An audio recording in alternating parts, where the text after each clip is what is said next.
Bancada do Livro tem procurado atuar, né, no campo da formação política, no campo da organização dos professores e trabalhadores e da luta política e institucional propriamente dita. Pois bem, há pouco tempo o coletivo Bancada do Livro completou 1 ano, né, e hoje nós vamos promover o debate aqui em defesa da vida, da vacina e do emprego. Esse tema representa algum dos interesses imediatos mais importantes da classe trabalhadora na conjuntura atual, né? Pelos quais o povo brasileiro tem lutado e junto aos quais tem lutado contra também esse governo, as insensibilidades, todo esse autoritarismo e esse genocídio que tem ocorrido no nosso país. Pois bem, para debater esse tema, nós temos aqui como convidados de hoje Jairo Nogueira, presidente da CUT Minas, Valéria Morato, presidente da CTB Minas e do Simpro Minas, e Gilberto Cunha, diretor da CSP com Lutas, algumas das principais centrais sindicais do Brasil, representa milhares de trabalhadores, e também uma leitura, uma determinada consciência do que os trabalhadores estão passando, das suas lutas e das suas necessidades e tarefas atuais. Pois bem, vamos começar a passar para os apresentadores, para os expositores, né? Seguir a ordem do folder, né? Jairo, Valéria e Gilberto, cada um com 20 minutos, tá? De tempo para apresentação. Eu aviso assim que estiver terminando. Então, com a palavra, Jairo Nogueira, por favor. Boa noite, companheirada. Estão me ouvindo? Tá. A internet não tem danado, né? Estão me ouvindo aí? Estamos sim, Jairo. Boa noite, Valéria. Bom te ver. Boa noite, Gilberto. Bom te ver também aí, companheiro de luta. Raul, que nos convidou aí pela bancada.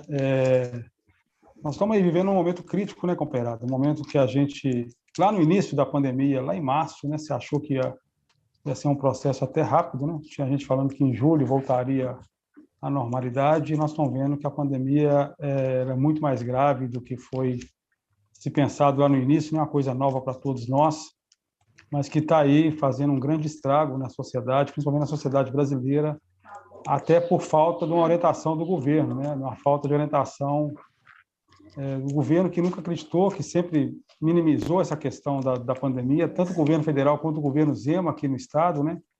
O Zema chegou a afirmar que o vírus precisava viajar pelo estado, né? Eles tinham a ideia da contaminação por rebanho como uma saída para essa questão da pandemia do vírus no início.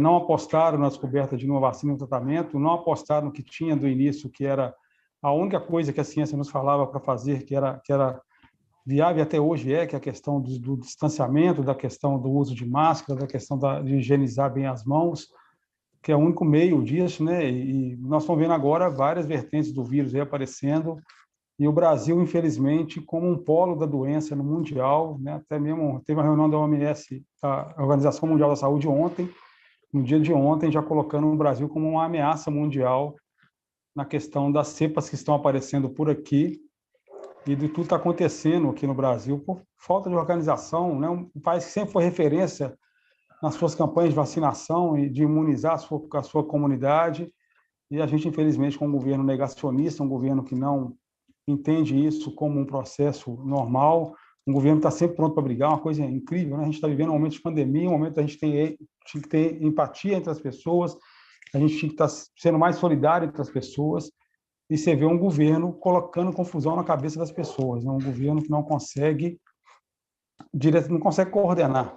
A gente teve um pouco de coordenação agora, que apareceu, e já foi uma boa coordenação, quando o Lula apareceu naquela entrevista que ele deu, que ele conseguiu dar um norte para as coisas, coisa que o governo federal não está conseguindo fazer, e nem o governo estadual, né? Então, nós estamos aí na luta da vacina para todos, né? Uma luta grande das centrais, nessa questão que tem que vacinar todo mundo, que a vacinação não pode, ainda mais o que está querendo acontecer aqui no Brasil, que é a questão de você privatizar a vacinação. Até isso eles estão discutindo, estão tentando aprovar isso no Congresso, que é autorizar que o setor privado compre as vacinas. Aí vai ser o fura-fila oficial, né? Já tivemos vários fura-filas aqui no Brasil, aqui em Minas Gerais, um escândalo aqui em Minas, o secretário de saúde aqui de Minas liderando os fura-filas, né, gente, com um processo muito ruim, já chegou a mais de 3.000 pessoas, está sendo investigado, ainda parece que deu uma esfriada no governo aqui, né, a questão, estão tentando dar uma esfriada nessa CPI que foi montada para apurar os fura-filas, que é uma coisa absurda.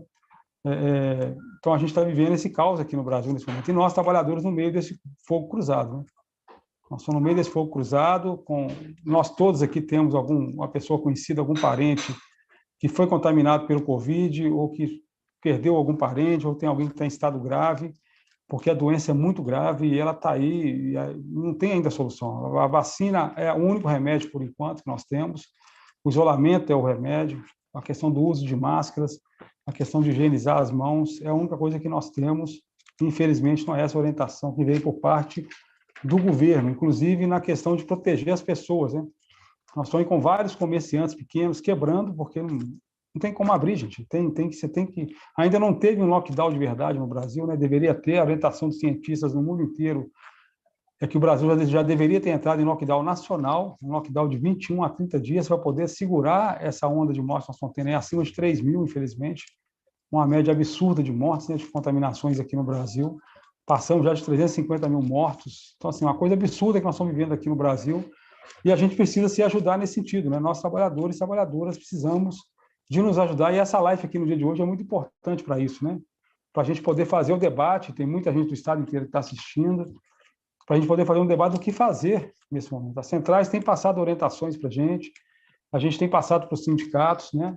Temos uma divisão de trabalhadores que estão na linha de frente, continuam atuando há um ano, que a gente precisa de ver uma forma de melhor proteger esses trabalhadores. Vou falar um pouco disso aqui. Nós temos uma parte dos trabalhadores que conseguiram ficar em home office, mesmo assim com a exploração muito grande por parte do patrão.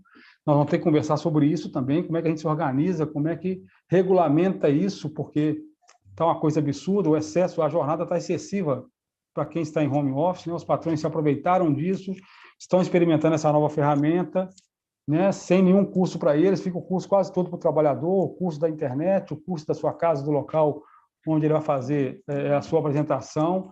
Fica também a questão de não ter um horário definido, às vezes o trabalhador é chamado sábado, domingo, né, fora do seu horário de expediente, tem que ir lá atender. Então, assim, tá uma coisa absurda, que a gente precisa conversar muito sobre isso e ver de que forma a gente se protege nesse sentido, né? Nós, da CUT, estamos com uma preocupação muito grande com todos os trabalhadores que estão na linha de frente há um ano já trabalhando, e com muitos problemas, principalmente os companheiros e companheiras da área de saúde.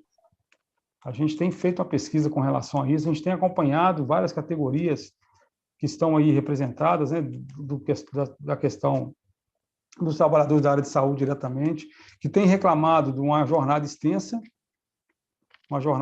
que eles têm que cumprir essa jornada por falta de profissionais, né, gente? O Brasil, infelizmente, 2016 para cá, aprovou-se aquela PEC onde se proibiu o investimento por 20 anos no Brasil em saúde e educação. A gente alertou lá atrás que isso ia trazer problemas para a gente, ia trazer problemas de estrutura, que já era precária no Brasil, a estrutura de saúde nossa, que precisava de melhoramentos, e que essa PEC iria trazer um grande problema para a gente. Ela foi aprovada e está aí. Nós estamos aí com 20 anos de não pode investir em saúde e educação maior do que foi o investimento no ano anterior, só corrigido pela inflação, que é um absurdo, né?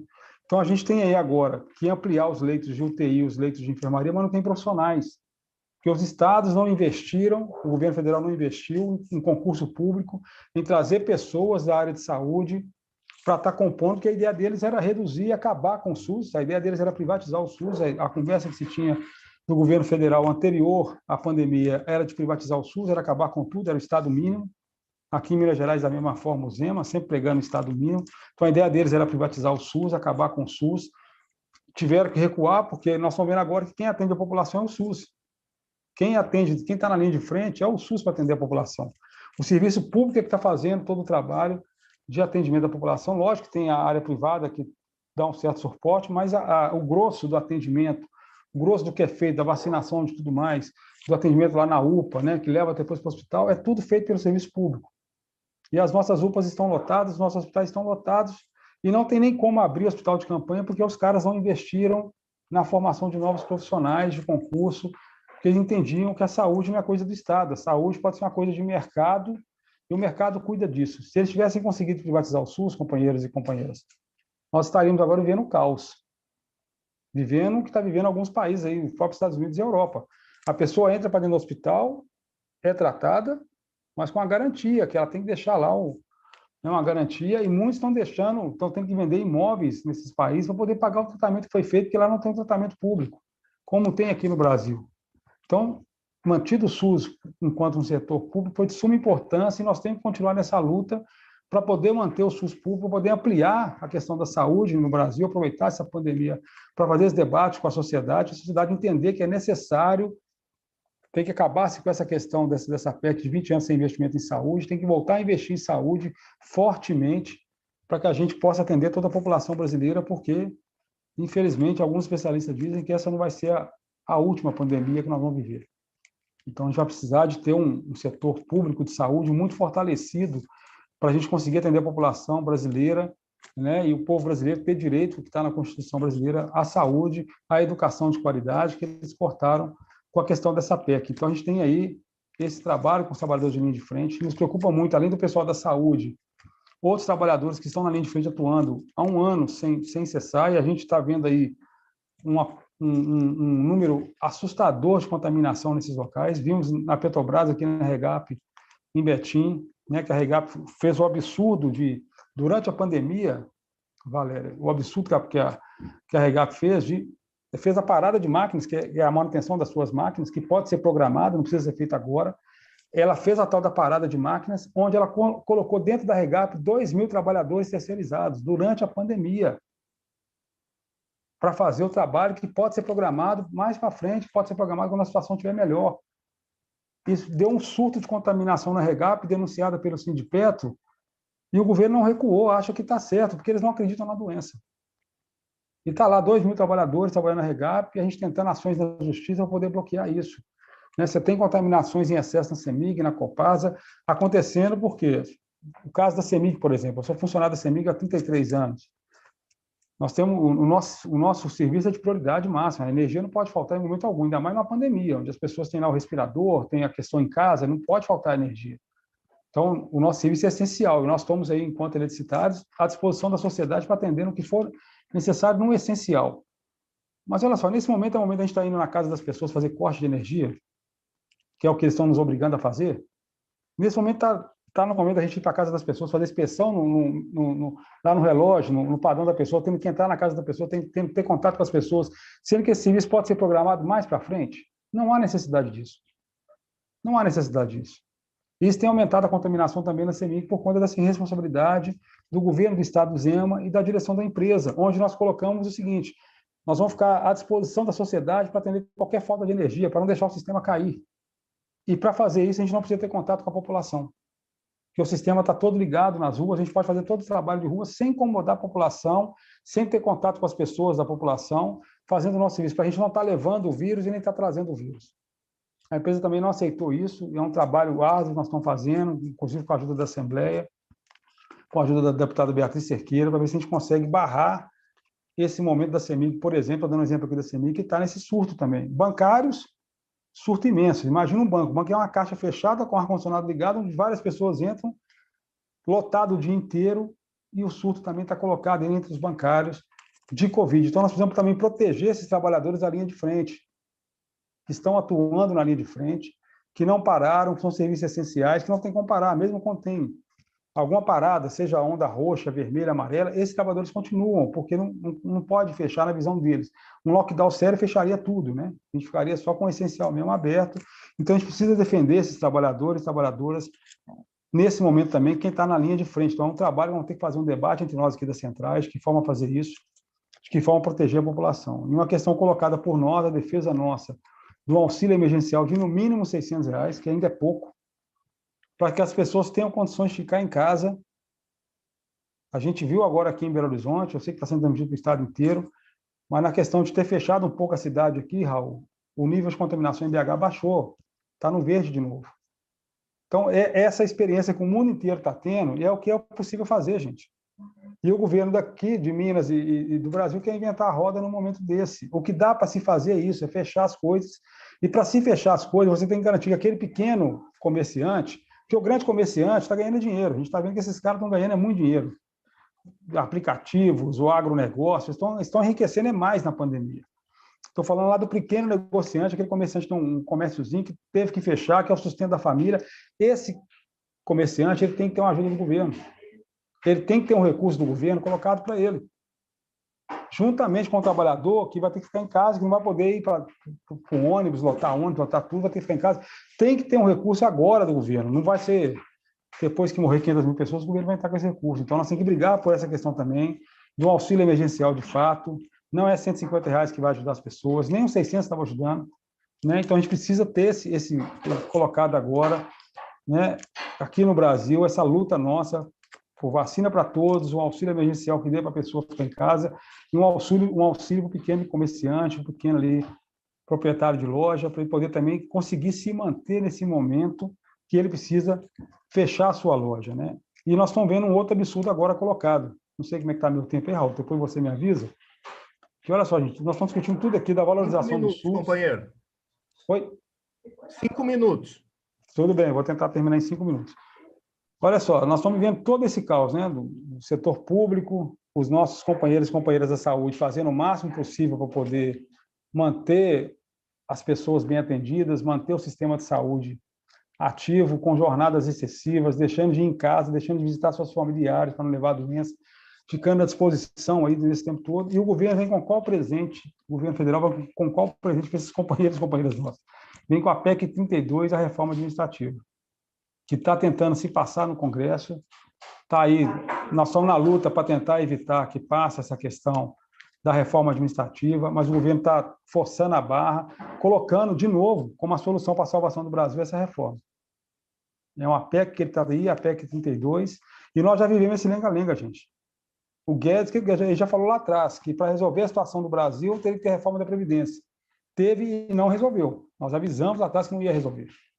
Depois vieram com a reforma trabalhista, dizendo que era a grande solução para salvar o Brasil. Era o lema do Bolsonaro, é melhor ter emprego do que ter direitos. Não resolveu o nosso problema. Nós tivemos uma substituição de mão de obra, em vez de gerar emprego no Brasil. Nós continuamos com o mesmo número de desempregados no Brasil, que estava antes, até maior, do que a reforma trabalhista que prometia o céu aqui no Brasil para todo mundo, né? A gente já avisou que não ia ser o céu, ali ia ser uma relação muito pesada, ia diminuir o rendimento do trabalhador, ia aumentar a exploração em cima desse trabalhador, e nós ia ter uma troca, a substituição de mão de obra, que é o que está acontecendo. Os empregadores estão demitindo trabalhadores no antigo regime, contratando no novo. Então, não está tendo criação de novos empregos no Brasil. E esses grandes empregadores estão ganhando muito dinheiro. O número de ricos no Brasil aumentou demais. Então, agora vem com a discussão da PEC 32, da reforma administrativa para cima da classe trabalhadora, mais uma coisa em cima daquele trabalhador que estava no hospital, no SUS, na UPA, que está no hospital público nos atendendo, da melhor forma, vem ainda esse peso, além de toda a questão que ele está vivendo mental, social, da questão da pandemia, que todos nós estamos vivendo isso, para quem está lá na saúde diretamente ligado, está vivendo mais isso do que a gente, e agora vem a PEC 32, que é para acabar com o serviço público no Brasil. A verdade da PEC é isso, eles querem acabar. Eles querem ter um controle total da questão dos servidores públicos, no entendimento que o servidor público ele atende ao Estado, não atende ao governo. Por isso que tem a estabilidade do servidor público, por isso tem várias questões colocadas para o servidor público, para que ele possa atender o Estado e não o governo que está aí agora, ou qualquer governo que esteja. Que ele vai precisar denunciar, ele vai precisar fazer, ele vai precisar recusar alguma coisa que esse governo tenta fazer, que é irregular, ele vai ter que, né, vigiar se há corrupção, e isso é feito o quê? Com essa questão da estabilidade e outras questões dos servidores públicos. Ele precisa ter uma certa autonomia. Eles querem acabar com isso e querem que cada governo indique os seus servidores. Aí vai ficar tudo na mão desse governo, qualquer coisa que ele quiser fazer. E vai acabar com o serviço público no Brasil. Então, essa é mais uma luta que nós temos que fazer nesse momento, no momento de pandemia, onde que era para a gente estar discutindo aqui formas de se ajudar, de ajudar a população, nós temos que estar brigando aí contra essa reforma administrativa, contra essa reforma aí que está vindo aí pelo governo Bolsonaro, e nós vamos lutar para que ela não passe no Congresso e não acabe com o serviço público no Brasil. Para terminar minha fala, a gente tem notado, todos nós temos notado aqui, gente, que a fome aumentou demais no Brasil, né? Isso é visível, isso é claro quando você está na rua, isso é visível das pessoas, dos seus vizinhos ali. Se você perguntar um pouco, se você for ali na favela, nas vilas, na periferia das grandes cidades, você vai ver que as pessoas não têm o que comer, porque não tem emprego, não tem o auxílio dado pelo governo, esse auxílio é muito pouco, R$150. Ele vai comprar um bujão de gás e acabou o dinheiro, a verdade é essa, né? O dinheiro não dá para nada, então a gente vai ter que fazer algum processo agora, porque como dizia lá o Betinho, dizia a turma antiga, quem tem fome tem pressa, né? Então vamos ter que fazer alguma coisa agora para nos ajudar, e aí é nós por nós, aí é uma solidariedade de classe, solidariedade da classe trabalhadora, da gente estar atuando de fato em cima disso que está acontecendo aí no Brasil e melhorar a nossa atuação na periferia, que é onde o povo está passando necessidade. Então, nós vamos ter que fazer uma atuação forte nas periferias. Na CUT, nós já estamos com esse projeto desde o ano passado, nós já estamos atuando em várias periferias, no estado inteiro, para entender o que está de concreto acontecendo com o nosso povo, para a gente poder se ajudar. E agora, nesse momento, qual o recado que o nosso povo tem dado para a gente? Precisamos de comida, precisamos de kits de higiene, precisamos fazer alguma coisa para nos ajudar. Então, a CUT vai voltar com o processo da CUT Solidária. Nós fizemos ano passado, ficamos vários meses fazendo isso, com a ajuda de vários sindicatos, pessoas físicas, de até fora do Brasil, nos ajudando nessa campanha de solidariedade. A gente vai voltar com essa campanha agora, né? Já estamos atrasados, inclusive, com essa campanha, nós vamos voltar com ela agora. Então, contando com a colaboração de todos aí. A gente vai estar divulgando contas, vai estar divulgando a forma de fazer ajuda, de que forma cada um de nós pode se ajudar, isso no estado inteiro, tá, gente? No estado inteiro, para a gente conseguir dar uma ajuda aí, não vamos conseguir ajudar todo mundo, mas que a gente consiga ajudar e dar um pouco de dignidade para o nosso povo, para a classe trabalhadora, nesse momento da pandemia, que eles consigam passar com o mínimo de dignidade, que é ter o prato de comida, que é ter o que comer. Então, a gente vai voltar com a campanha nossa de cestas básicas, de kit de higiene, da campanha do Marmitex, para estar ajudando não só moradores em situação de rua, mas também moradores das periferias que não têm o que comer em casa, e talvez aquele Marmitex vai ser só a única refeição do dia. Então, a gente está se organizando para isso, para a gente estar até o dia 21, já colocando essa nossa campanha já com cestas, com Marmitex, com kit de higiene, com o que for possível ajudar as pessoas nesse momento, fazendo uma atuação muito forte nas periferias das cidades, no interior, lá na roça também, onde for necessário fazer, nós vamos estar fazendo. O que for possível, nós vamos estar ajudando para a gente conseguir passar por esse momento aí tão ruim dessa pandemia e se ajudar enquanto classe trabalhadora. Se ajudar enquanto classe trabalhadora e deixando claro, né, desde o ano passado eu digo muito isso, a gente não está fazendo caridade, a gente está fazendo solidariedade de classe. É nos ajudando agora para que a gente consiga passar por essa pandemia, é aumentar o valor do auxílio emergencial, é obrigar o governo a investir lá no pequeno produtor, no pequeno comerciante, para que ele tenha condição de sobreviver, e a gente ajudar essas pessoas que estão à margem de tudo, né? Estão à margem de tudo, passando muita necessidade nesse momento. Vocês imaginam, gente, a situação de uma família, para terminar aqui, Raul, voltar para vocês aí, a gente tem feito várias visitas na periferia, é muito difícil você falar em isolamento social de uma família com 10 pessoas que moram em 35 metros quadrados. É muito difícil você falar em isolamento de uma pessoa, na família com 10 pessoas, e vive em 35 metros quadrados, não tem dinheiro para comprar um gás, não tem dinheiro para comprar uma comida. As pessoas têm que ir para a rua para arrumar o seu sustento. Então, a gente precisa ajudar nesse momento, precisa fazer uma campanha forte de toda a classe trabalhadora, aí, independente de central, seja CUT, CTB, CSP com lutas, para a gente poder fazer esse movimento, para a gente poder estar ajudando o nosso povo a passar por essa crise aí, dessa pandemia, e que a vacina chegue para todos, vamos lutar por isso também, vacina para todos, vamos cuidar dos nossos trabalhadores que estão na linha de frente, para que eles consigam passar por esse momento, né, terrível que nós estamos vivendo, e todos os trabalhadores, né, cheios de home office, linha de frente, que assim a gente consiga passar por tudo isso aí, e volte a se encontrar em outro momento, um momento melhor, né, que a gente consiga se encontrar num momento melhor aí, e consiga sair melhor dessa pandemia. Então, um abraço a todos, esse é o recado da CUT Minas, e a gente está aqui à disposição, Raul, para o debate, espero que tenha ajudado aí no debate com vocês aí. Um abraço. Obrigado, companheiro Jairo Nogueira, presidente da CUT Minas. Agora vamos passar a palavra para Valéria Morato, presidente da CTB Minas e do Simpro Minas. Com a palavra, Valéria. Muito obrigada, professor. Muito obrigada, bancada do livro, pelo convite para participar dessa conversa.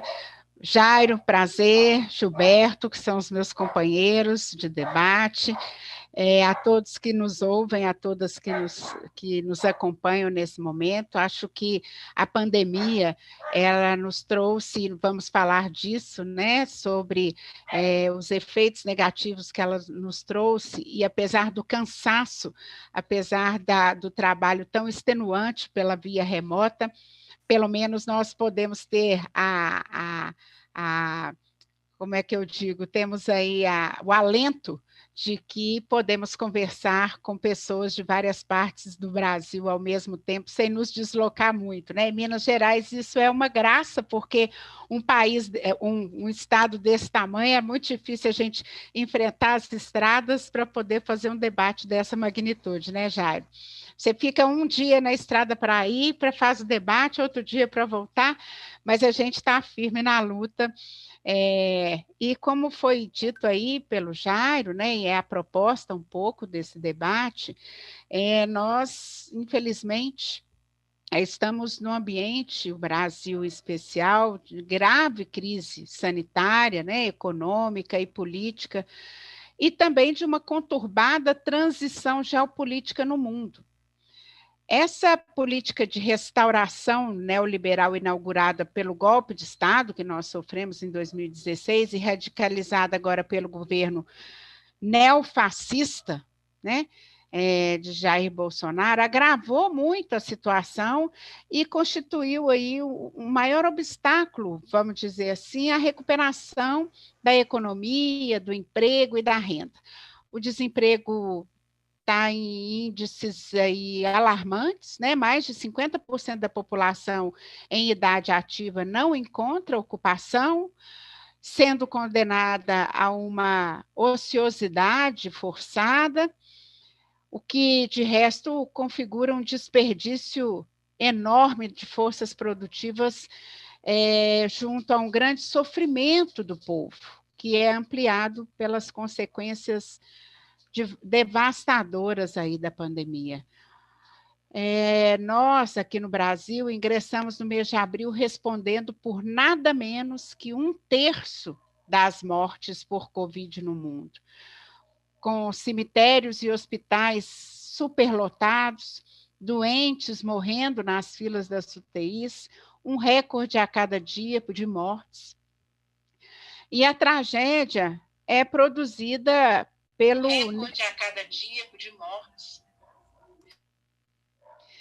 E a tragédia é produzida pelo negacionismo do líder, infelizmente, da extrema-direita, que vem promovendo um autêntico genocídio, né?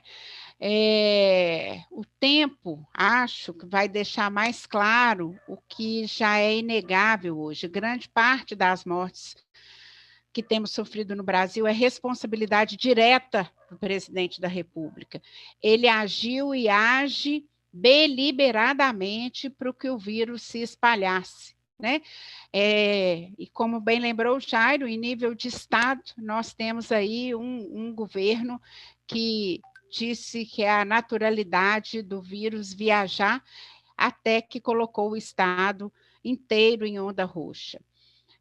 O governo tem sido incansável nas mentiras, estimulando aí a exposição ao risco e criando conflito político o tempo todo, né? Ele nunca deixou de sabotar os esforços que a gente tem feito aí de proteção à vida, em especial as centrais sindicais, os sindicatos de trabalhadores, que têm feito muitos esforços incansáveis, vou dizer assim, digo por mim, enquanto presidenta dos sindicatos professores do setor privado, que tem os professores e professoras sofrido uma grande pressão, apesar de ter se desdobrado, estar se desdobrando desde final de março, né, do ano passado, para a manutenção do vínculo com os estudantes, dentro do que é possível, que é o trabalho remoto, né? E ele, enquanto a gente se esforça para proteger e para lutar pela vida, o que deveria ser papel de qualquer gestor público, ele boicota e sabota, né? Hoje nós temos aí mais de 350 mil mortos, ainda faltam, depois de um ano de pandemia, oxigênio, remédio, vaga nos hospitais, e o essencial, que é vacina, né? Então, o que nós temos aí é uma proteção ao vírus e às mutações do vírus, né? E acho que não aqui, né, nesse cenário, nesse público, mas as pessoas podem achar que é um exagero da nossa parte quando a gente diz que o presidente mata. E por que eu quero deixar isso bem evidenciado? Porque eu penso, e aí aqui fazendo uma autocrítica, né, que nós não temos tido a sagacidade ou ainda encontrado o tema ou a forma de conversar e dizer para os trabalhadores e trabalhadoras quem é o verdadeiro responsável por essa situação pela qual nós estamos passando. Não é exagero falar que as mortes são responsabilidade do presidente Bolsonaro. Líderes poupam vidas, né, com as suas decisões. Ele não. Todos os atos e todas as palavras, desde que iniciou-se a pandemia, né, desde que o coronavírus chegou no Brasil, todas as atitudes dele teve como resultado o fortalecimento do vírus, né? E aí eu quero dizer o seguinte, quem aperta o gatilho é que mata, né? Não é o revólver, né? Então, essa situação, ela é exaustiva também, né? E nós precisamos refazer essa lista aí de culpa do Bolsonaro a cada dia. Além disso, ele conta com um grupo de médicos negacionistas, né, que além de validar aí o charlatanismo da cloroquina, da ivermectina, né, temos aí também alguns líderes religiosos, alguns juízes que distorcem a interpretação das leis, ou seja, o que nós temos e o que precisamos agora contra esse presidente e aqueles que colaboram com o extermínio da nossa população é a nossa resistência, né? Nós temos, como bem lembrou o Jairo, a resistência em muitos médicos também, enfermeiros, cientistas que estão aí no comando aí dessa guerra pela vida. E essa resistência também é de cada um de nós que diz não ao Bolsonaro, em qualquer área, em qualquer parte do país, dentro e fora do governo, né? É a resistência da ciência, é a resistência daqueles que trabalham pela vacina e pela vida. Juntamente com isso, né, nós temos aí a pressão, que também foi relatada pelo Jairo, né, a pressão junto aos trabalhadores. Eu tenho dito que os trabalhadores e trabalhadoras hoje têm dois medos. É o medo de perder o emprego e o medo de morrer, né? Porque se ele vai trabalhar de forma presencial, ele corre o risco de se contaminar e morrer. Se ele não vai, ele perde o emprego, né? E o que tem acontecido, como também lembrou o Jairo, né, o que já era ruim antes a partir da reforma trabalhista piorou muito, agora ainda piorou mais, né? Porque a Covid trouxe ainda muitas mudanças no mundo do trabalho. Nós temos hoje uma legião de desempregados, de desalentados e uma legião de adoecidos, né, que só cresce. E pasmem vocês, né, mesmo assim, no trabalho remoto, trabalho à distância, temos uma pressão por metas, esse medo constante do desemprego, o direito cada vez mais escasso, tudo isso tem feito com que o Brasil, né, tenha que administrar cada vez mais uma legião de adoecidos, tanto pela forma da gestão do governo, como pela forma da gestão das empresas, também como pela precarização do trabalho. E o trabalhador tem adoecido cada vez mais na pandemia. Essa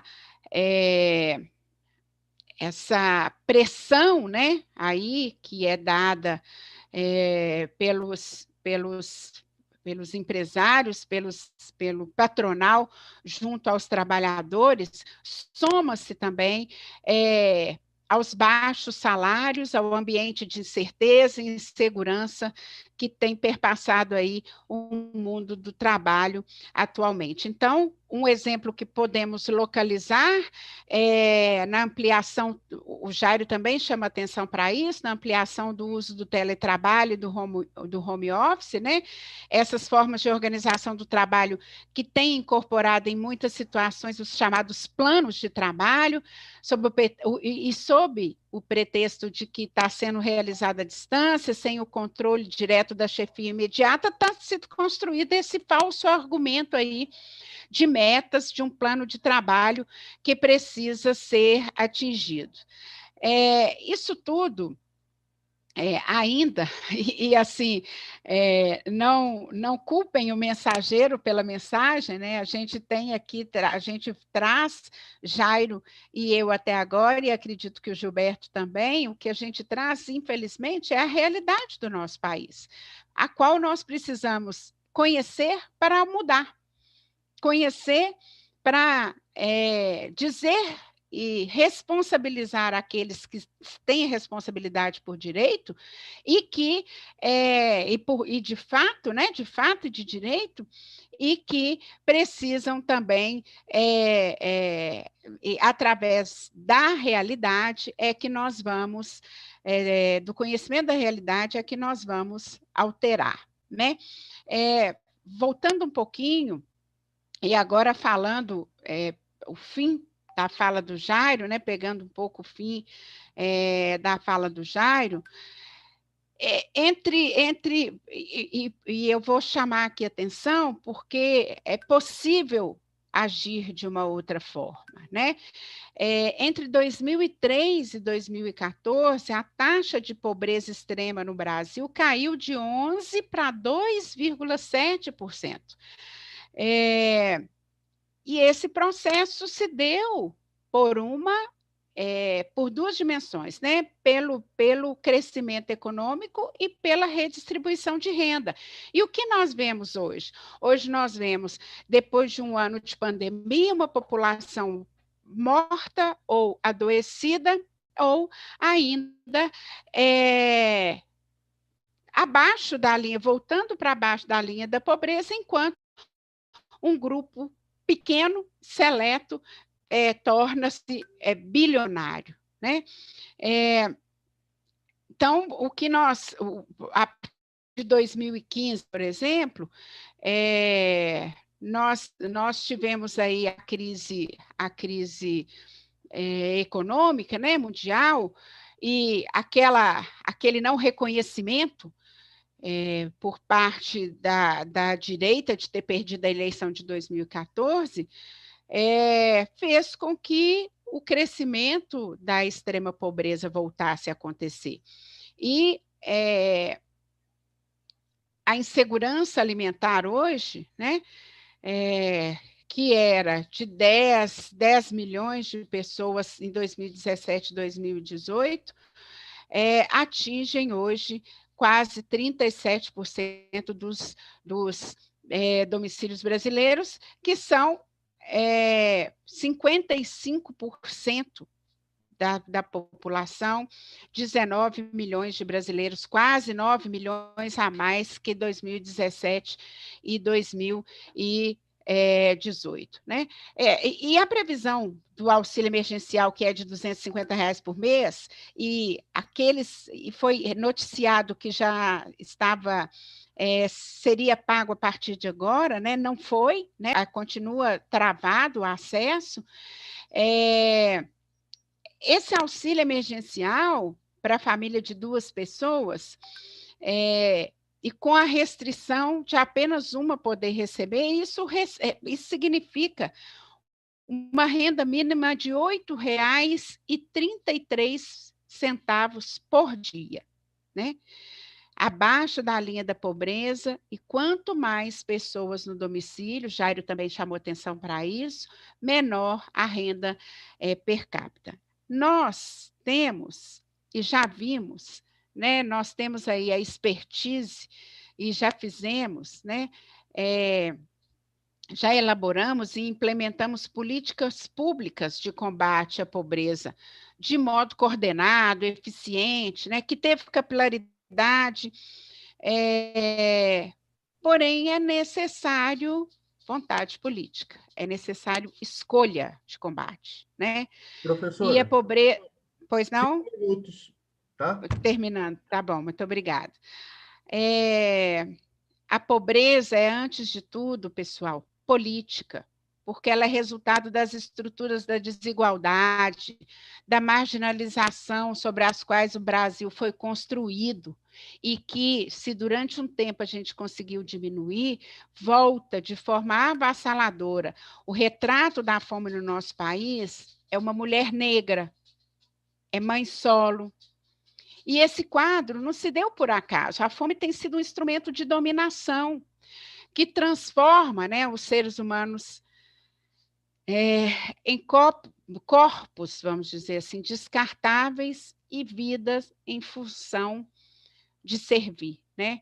Quanto mais fome, quanto mais desalento, mais disposto à dominação, ou mais exposto à dominação nós estamos. E agora, décadas, né? Depois de escrito, né? Décadas depois de Maria Carolina de Jesus, as palavras dela se tornam extremamente atuais. O Brasil precisa ser dirigido por uma pessoa que já passou fome. A fome também é professora. Quem passa fome aprende a pensar no próximo e nas crianças. Infeliz história de um país que sobrevive dos destroços de si mesmo. Então,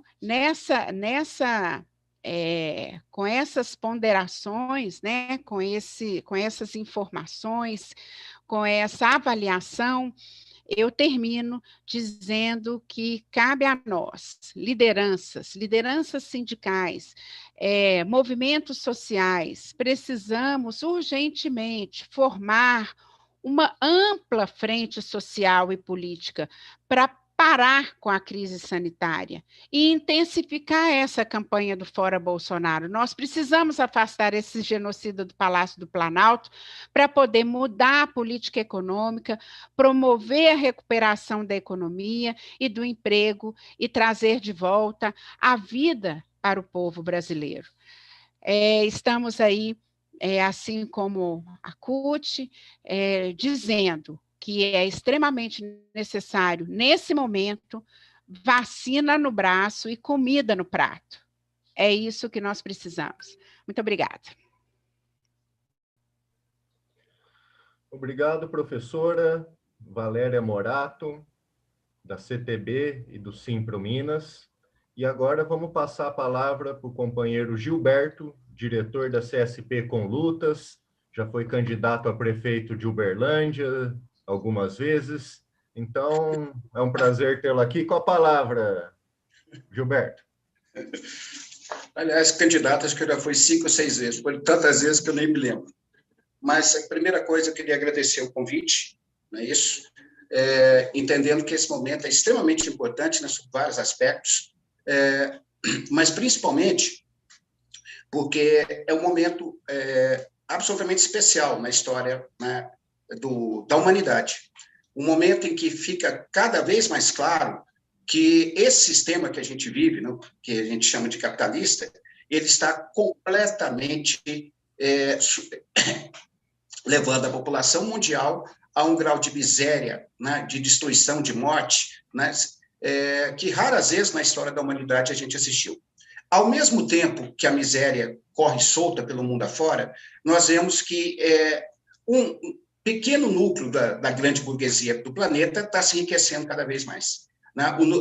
É assustador ver praticamente notícias nos jornais na mesma semana ou até no mesmo dia, que ao mesmo tempo que a miséria cresce no mundo e cresce no Brasil, nós assistimos ao aparecimento de novos bilionários. E aqueles que já são bilionários, nós se aproximam de fortunas incalculáveis. A concentração de riqueza no mundo é uma coisa pavorosa e, nesse momento, né, que nós assistimos que o grande capital, além, né, de acumular cada vez mais, joga para cima da classe trabalhadora mais miséria, mais desemprego. E, no caso específico do nosso país, que é o Brasil, nós assistimos espantados, né, a ousadia do grande capital de fechar a empresa, simplesmente porque a taxa de lucro não está compensando. E agora mesmo, esses dias, uma fábrica no interior de São Paulo, né, fechou, jogando várias centenas de trabalhadores no desemprego, na miséria, simplesmente porque os seus sócios, né, majoritários decidem que a taxa de lucro não está compensando e a vida dos trabalhadores, para eles, não tem o mínimo sentido. Um outro exemplo, mais do que categórico, que esse sistema está absolutamente falido e tem que ser superado, é a própria vacinação. Um dos motivos que não existe vacina para todo mundo não é porque falta tecnologia, mas porque as empresas, né, que com muitas delas, com muito dinheiro público, né, chegaram à vacina, elas estão preocupadas única e exclusivamente com o seu lucro. Se fosse feita uma quebra das patentes das vacinas e colocasse todas as empresas que têm condição de produzir vacina pelo mundo afora, nós conseguiríamos superar esse momento gravíssimo, né, pelo qual passamos de maneira infinitamente mais rápida. Mas isso, evidentemente, não é o desejo nem da maioria dos governantes, né, que, aliás, governam para o grande capital, e muito menos das empresas, né, que estão pensando no seu lucro. Então, nos empurra para essa situação, para essa barbárie, né, como já disse lá para trás Rosa Luxemburgo, não é isso? Sem pestanejar, não é isso? Sem sequer se preocupar com a vida de centenas de milhões de pessoas que estão arrastadas para essa situação pavorosa. E no caso específico do Brasil, nós assistimos uma situação pior do que a maioria dos países, porque nós temos um governo que é absolutamente genocida e que, de maneira deliberada, nos encaminhou para essa situação. Existem, inclusive, pesquisas feitas aí por estudiosos de universidades que mostram as centenas de ações do governo federal no sentido de defender a tese dele, que aliás, é a mesma do governador de Minas, né? E que é a mesma da maioria dos governantes desse país, nos estados e nos municípios, de deixar o vírus solto, livre, leve e solto, para contaminar a maioria da população, e aí morra quem tem que morrer. Esse é o projeto, né, dos governantes e de boa parte da burguesia brasileira e do mundo para nós, os trabalhadores. Então, como, né, já foi falado aí, né, pelos meus antecessores, o que a burguesia nos reserva nesse momento, para a classe trabalhadora, o projeto dela é ou você vai morrer de Covid, ou vai morrer da fome provocada pelo agravamento da miséria, pelo desemprego e etc. É essa a proposta do sistema capitalista para nós, os trabalhadores. Né? Então, está mais do que evidente, né, que o nosso projeto estratégico continua sendo a destruição do sistema capitalista e a construção de uma sociedade igualitária. Passando pela situação do Brasil, o que nós, da CSP Condutas, avaliamos é que nós estamos num momento, exatamente agora, de agravamento de todas as crises possíveis e imagináveis. A começar de uma crise sanitária, hoje estão nos jornais que nos 12 primeiros dias de abril, nós já tivemos a metade dos mortos no mês de março, sendo que o mês de março foi o mês que morreu mais de 65 mil pessoas, disparado o mês que mais matou brasileiros de Covid. E esse mês, pelo andar da carruagem, vai ser pior do que o anterior, segundo todas as previsões, né, dos especialistas nesse assunto. E a proposta é que o outro mês vai ser pior ainda, e etc., pela vagareza com que está se vacinando nesse país. Nós temos pouco mais de 3% da população brasileira hoje que recebeu a segunda dose da vacina. Isso é uma calamidade completa. Então, nós vivemos uma crise sanitária sem precedentes na nossa história. Eu, como sou professora, estava, né, dando aula sobre Segunda Guerra, aí estava falando para os meninos que a bomba em Hiroshima, especificamente, alguns dizem que matou cerca de 100 mil pessoas. Nós corremos risco de, em pouco mais de 30 dias, chegarmos nesse número. Não é isso? Nessa aberração, né, provocada pelos empresários, né, e pelos seus governantes. Bom, se a gente vive essa crise sanitária pavorosa, vivemos também uma crise socioeconômica, né, que, aliás, é sempre bom a gente lembrar, o país já estava numa crise econômica muito antes da pandemia. Não é isso? Crise que começou bem lá para trás, não é isso? E ainda não tinha sido solucionada. A pandemia potencializou esse processo. E hoje nós assistimos, segundo alguns estudos, que mais da metade do povo em condições de trabalhar estão ou desempregados ou subempregados. O que né, é mais um elemento, né, da decadência desse sistema, que coloca dezenas de milhões de pessoas, né, em condições de trabalhar, em condições de produzir, né, sem a possibilidade de fazer isso. Bom, se vivemos uma crise socioeconômica potencializada pelo aumento do desemprego, pela queda brutal dos salários, né, isso todos, né, segundo qualquer pesquisa que se faça, né, todos, estou exagerando, mas a imensa maioria dos trabalhadores tiveram redução do salário, nessa situação, né, nós vemos também um outro elemento importante, que é o agravamento da crise política. Sem dúvida alguma, para nós da CSP Colutas, nesse exato instante, o governo Bolsonaro ele está mais fraco do que estava antes. E isso é muito fácil da gente perceber, pelo menos para nós, né, alguns elementos que eu queria destacar aqui. Primeiro, né, ele perde apoio popular. Isso é comprovado, né, em certa medida, pelas pesquisas que se fazem, e todas elas apontam, né, isso, nesse sentido, né, que Bolsonaro tem cada vez mais perdido apoio, mas não só no povo, né, nos trabalhadores, mas inclusive nas elites, que inclusive recentemente pesos importantes da burguesia nacional, né, fizeram um documento, claro, né, que estilo burguesia, porque a burguesia critica Bolsonaro pela ausência, pelo menos uma parte dela, né, pela ausência de medidas de ataque à Covid, mas que concordam com ele plenamente em todos os ataques que ele quer promover, ele, Paulo Guedes, à classe trabalhadora. Né, como já foi falado por alguns aí que me antecederam, né, a reforma administrativa, aprofundar mais ainda, né, a reforma trabalhista e as privatizações, né, que são alguns dos carros-chefes aí da burguesia, né, para esse momento. Né? Então, a burguesia quer resolver a crise tirando o direito e atacando mais ainda, né, a nossa situação enquanto trabalhador.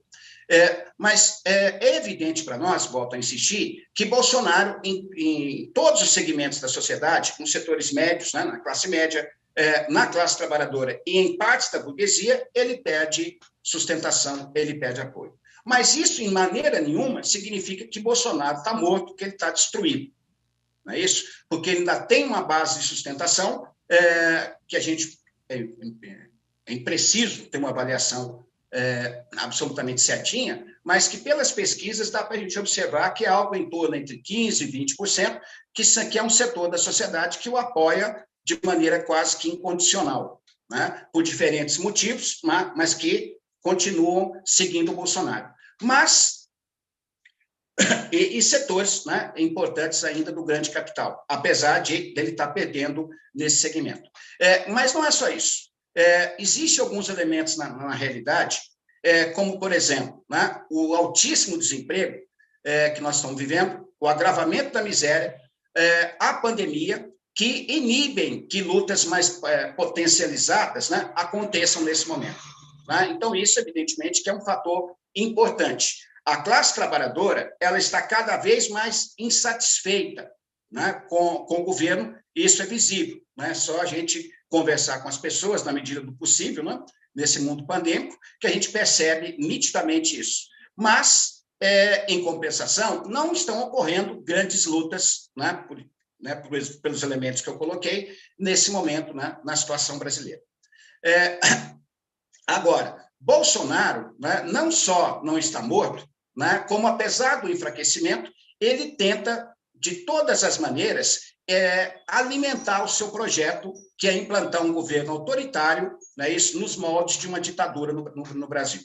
Apesar de hoje, claramente, não existirem condições objetivas para isso, ele não tem apoio suficiente nem nas Forças Armadas, nem na sociedade, nem na burguesia, né, para aplicar um golpe desse, mas ele continua insistindo, né, isso, deliberadamente nessa questão.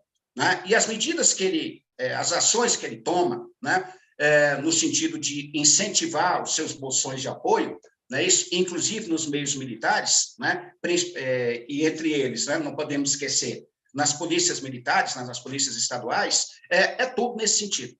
Não é isso? Essa ameaça permanente dele, né, de sempre estar colocando, né, nas suas lives, na ordem do dia, a possibilidade de mudar o regime político, né? Implantar um governo autoritário que iniba as liberdades democráticas. Volto a insistir, não existe a mínima condição hoje, né, nesse dia, dele fazer isso. E por que a gente afirma isso, apesar dele continuar insistindo? É só ver os últimos acontecimentos. Né? O medo dele, e é um medo real, de uma simples CPI, mesmo sabendo do imenso controle que ele tem sobre o Congresso, inclusive por ter grana, né? Ele, nas últimas semanas, cada vez mais ele se transformou num refém do Centrão, que agora, claramente, nessa CPI, está negociando cargos e grana, que, aliás, é o que eles mais sabem fazer. Né? Isso é a especialidade desse agrupamento, né, que a mídia, né, costuma chamar de Centrão. Então, a instalação ou não da CPI, ela funcionar ou não, né, vai significar para os deputados do Centrão, né, mais cargos, mais liberação de verba e assim por diante. Então, ele está nitidamente acuado nesse momento, né, basta ver as declarações estapafúrdias que ele, né, sucede em promover, apesar, né, de ficar insistindo, né, no endurecimento do regime, na implantação, né, de um governo autoritário. Bom, diante dessa situação, que é bastante complexa e contraditória, evidentemente, né, o que é possível, né, fazer e quais são as propostas nossas, né, da CSP Condutas? Bom, a primeira proposta é dinamizar cada vez mais, né, e colocar cada vez mais nossos, né, esforços no sentido de tirar esse governo. O fora Bolsonaro e Mourão já, e não em 2022, não é isso? É uma necessidade urgente. Eu diria até que é uma necessidade de vida ou morte para a nossa classe. Cada dia que passa com esse governo genocida significa mais trabalhadores, mais negros, mulheres, pobres, indígenas, Professor, mais 5 minutos. destruição do meio ambiente, né? Mais mortandade. Quanto tempo ainda tem? 5 minutos, professor. Né?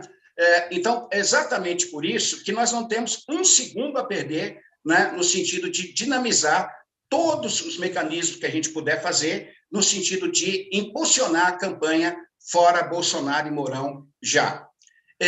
Uma outra proposta que é, evidentemente, fundamental e que não existe o mínimo desacordo é que nós temos que ter vacina para todos e já. Aliás, é muito curioso quando o governo fala que ele comprou milhões de vacinas, etc., que tecnicamente não chegaram até agora. Né? E que, para isso, segundo todos os especialistas, no melhor dos mundos, a gente teria vacinado uma quantidade razoável dos brasileiros no final do ano ou até no ano que vem.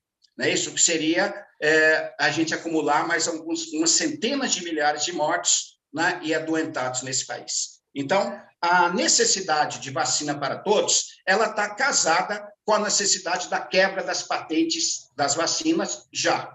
O que, aliás, não é nenhuma medida socialista.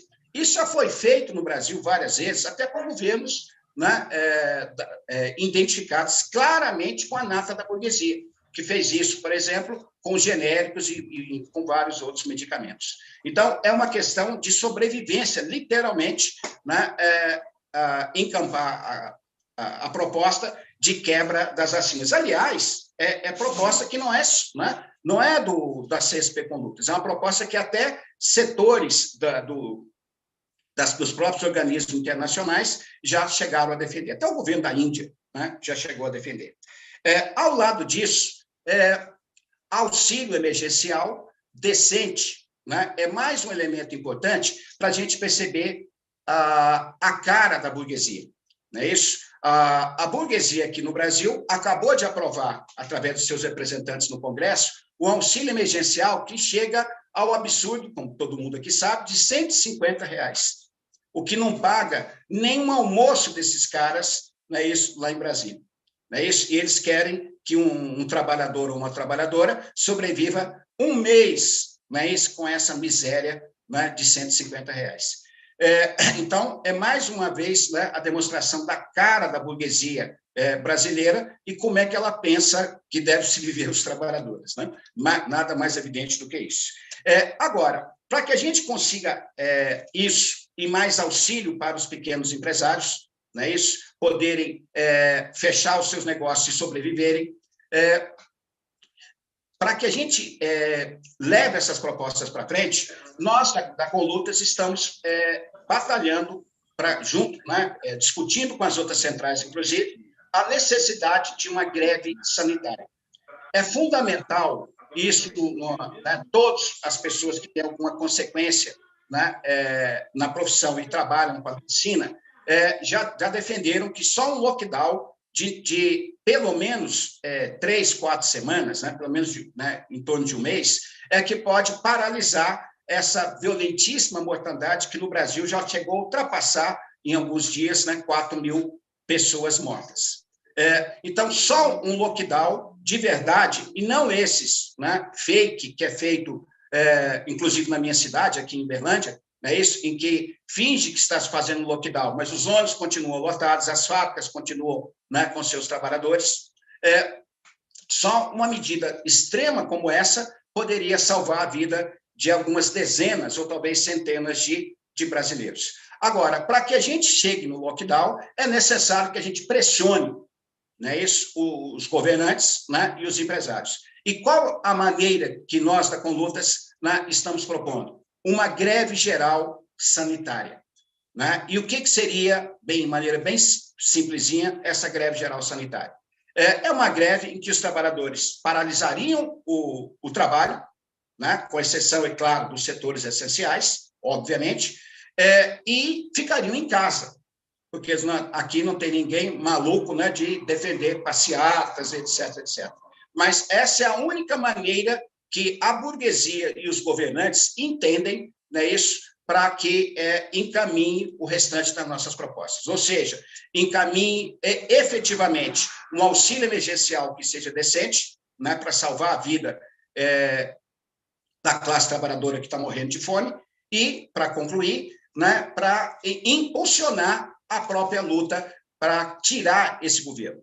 Né, isso, tirar né, o mais rápido que a gente conseguir, tirar Bolsonaro e Mourão. Então, era isso que eu queria colocar. Obrigado, professor Gilberto, pela contribuição, né, tendo em vista a exposição dos nossos convidados, percebe-se claramente o quadro da crise capitalista em que nós estamos inseridos na atual conjuntura histórica, que soma diversas crises, que vai desde a crise econômica, social, sanitária, humanitária, ética, denunciando uma crise geral do sistema capitalista. Pois bem, nesse contexto, né, esse debate acho que contribui para construir esse espaço de diálogo de formação, de organização da luta, né? E convidar todos aqueles que participaram da atividade de hoje, do debate, a continuar acompanhando. Pois bem, depois das exposições, nós vamos abrir um momento aqui para intervenções, falas e perguntas.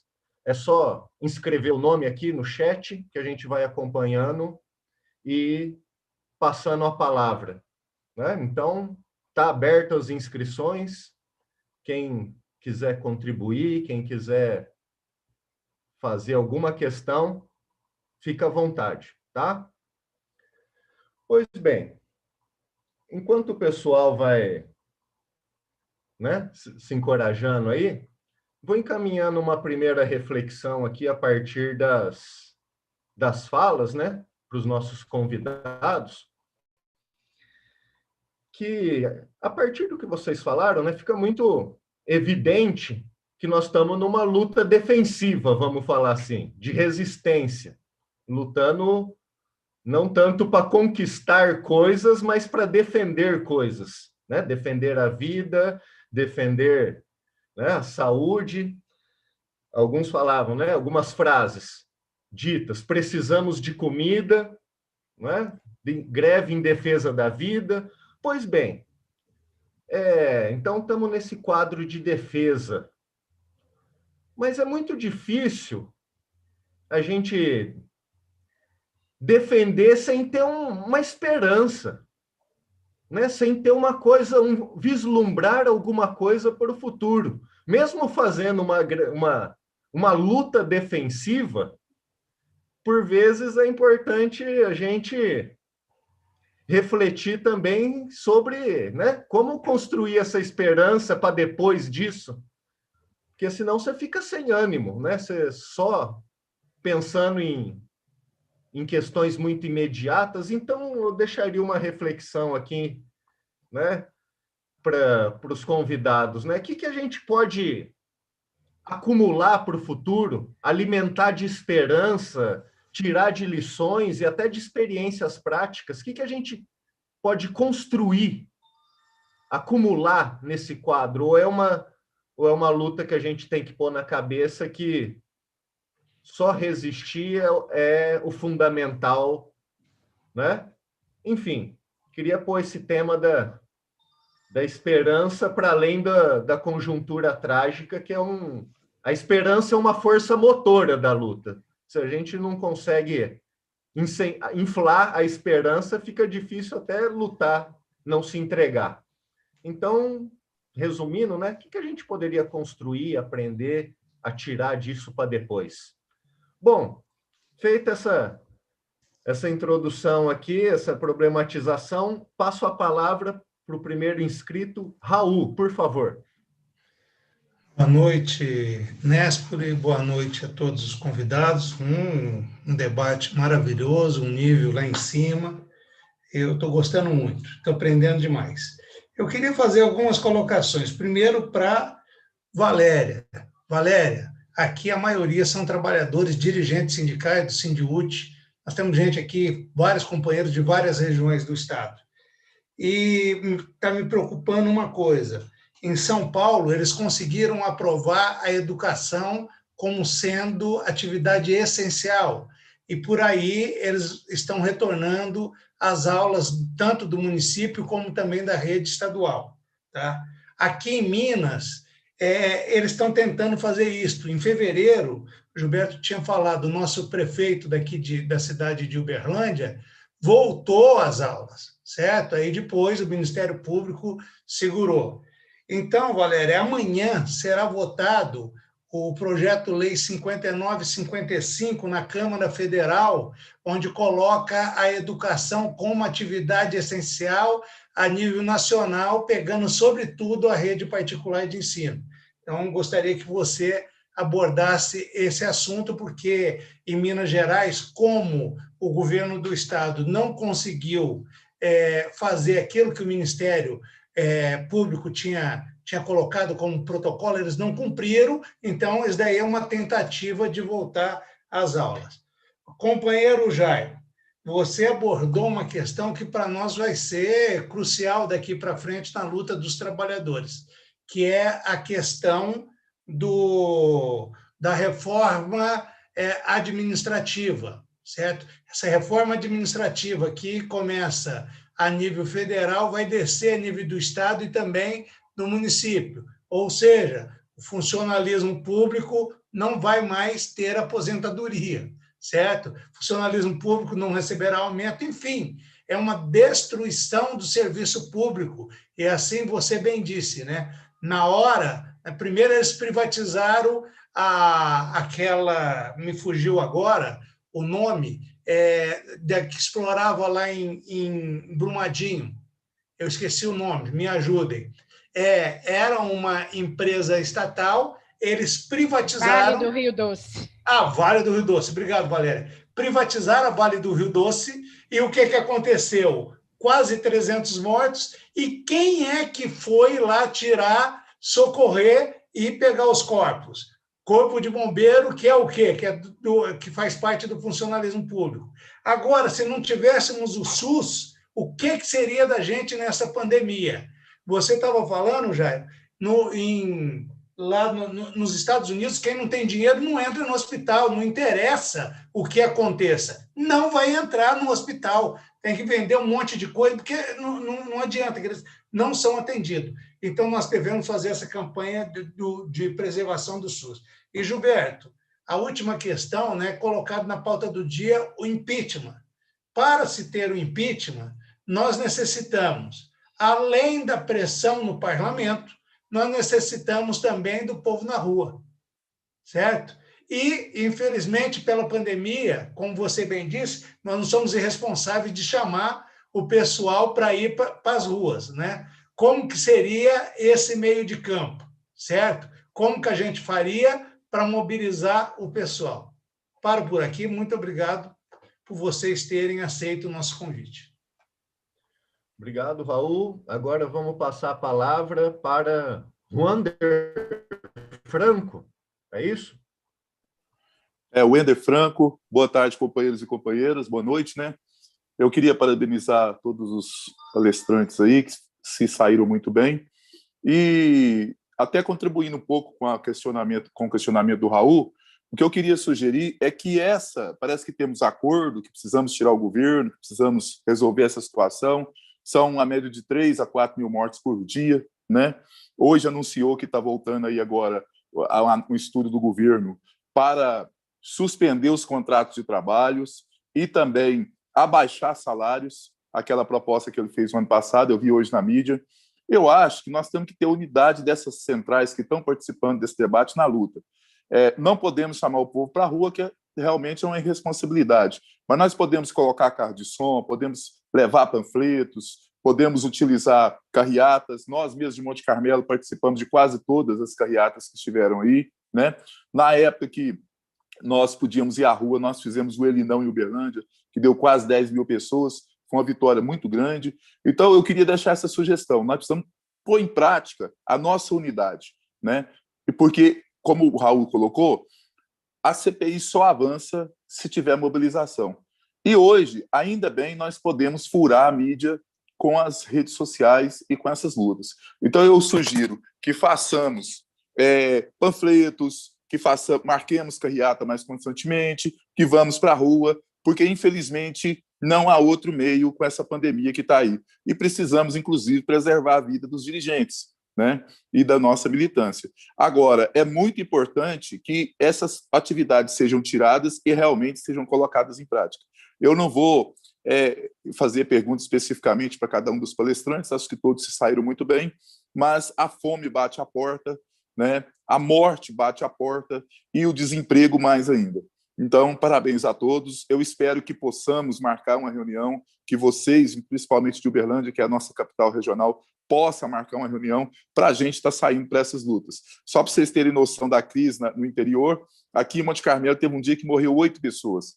Como Monte Carmelo é 14 vezes menor que Uberlândia, naquele dia, para ser compatível com as mortes de Monte Carmelo, teriam que ter morrido 102 pessoas aí, né? E aqui também temos um prefeito servil a Zema e Bolsonaro, que receita cloroquina, né? e essa política toda genocida. Então, vamos à luta, parabéns a todos. Eu espero que esse projeto possa se desenvolver e que nós possamos derrotar esse governo. Na época do Fora Collor, muitos partidos ou centrais demoraram um pouco a sair, agora nós podemos sair juntos. Vamos enfrentar essa batalha, vamos ser vitoriosos. Parabéns a todos, palestrantes, participantes, e estou muito satisfeito com essa reunião e que possa acontecer mais vezes.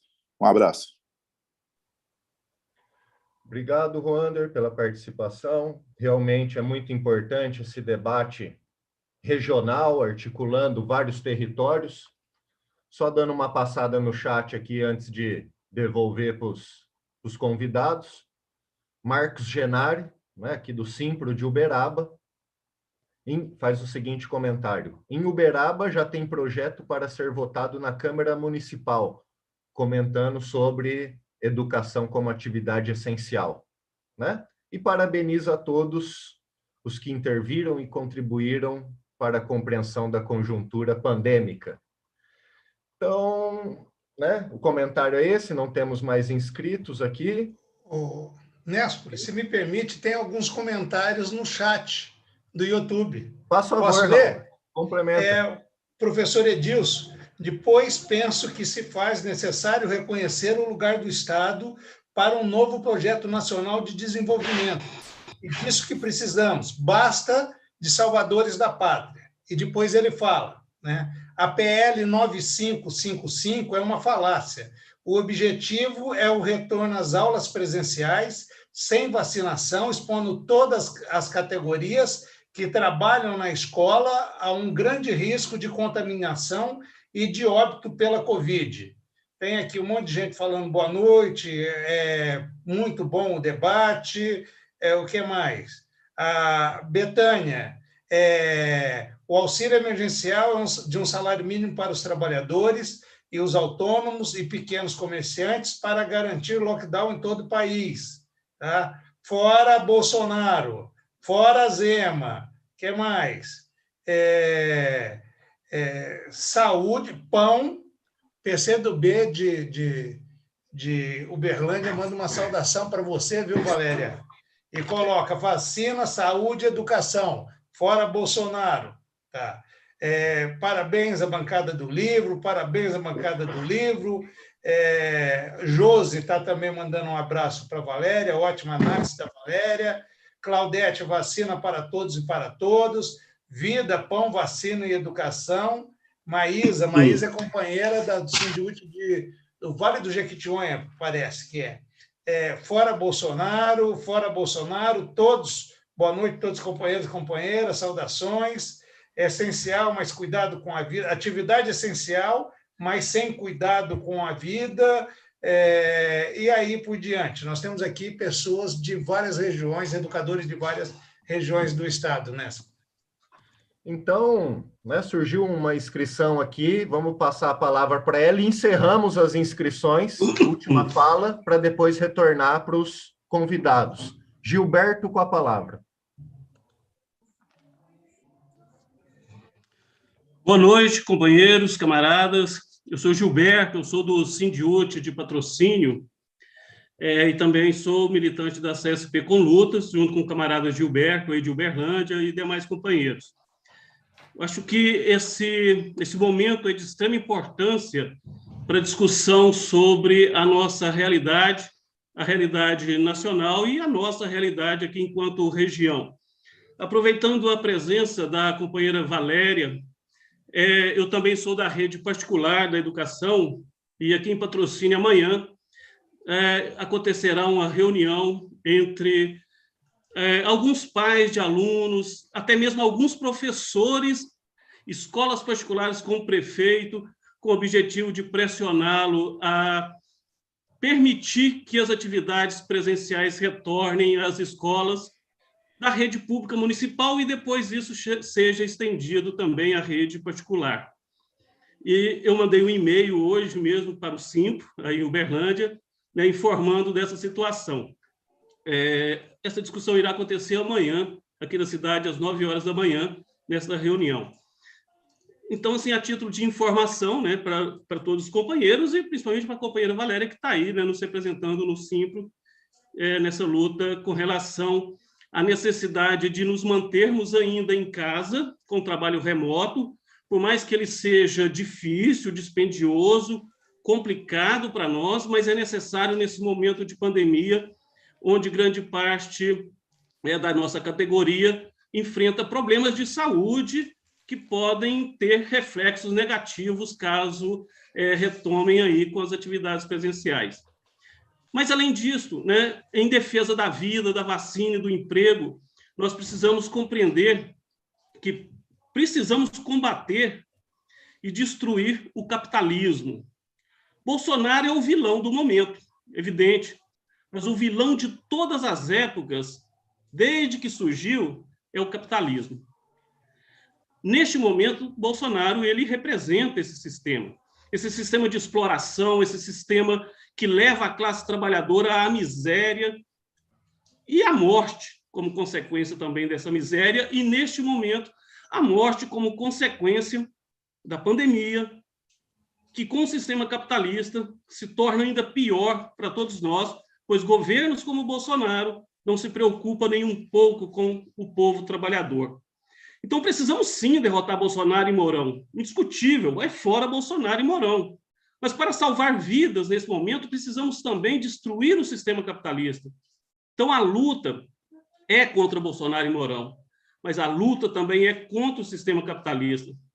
Não podemos abrir mão, né, de lutar contra esse sistema.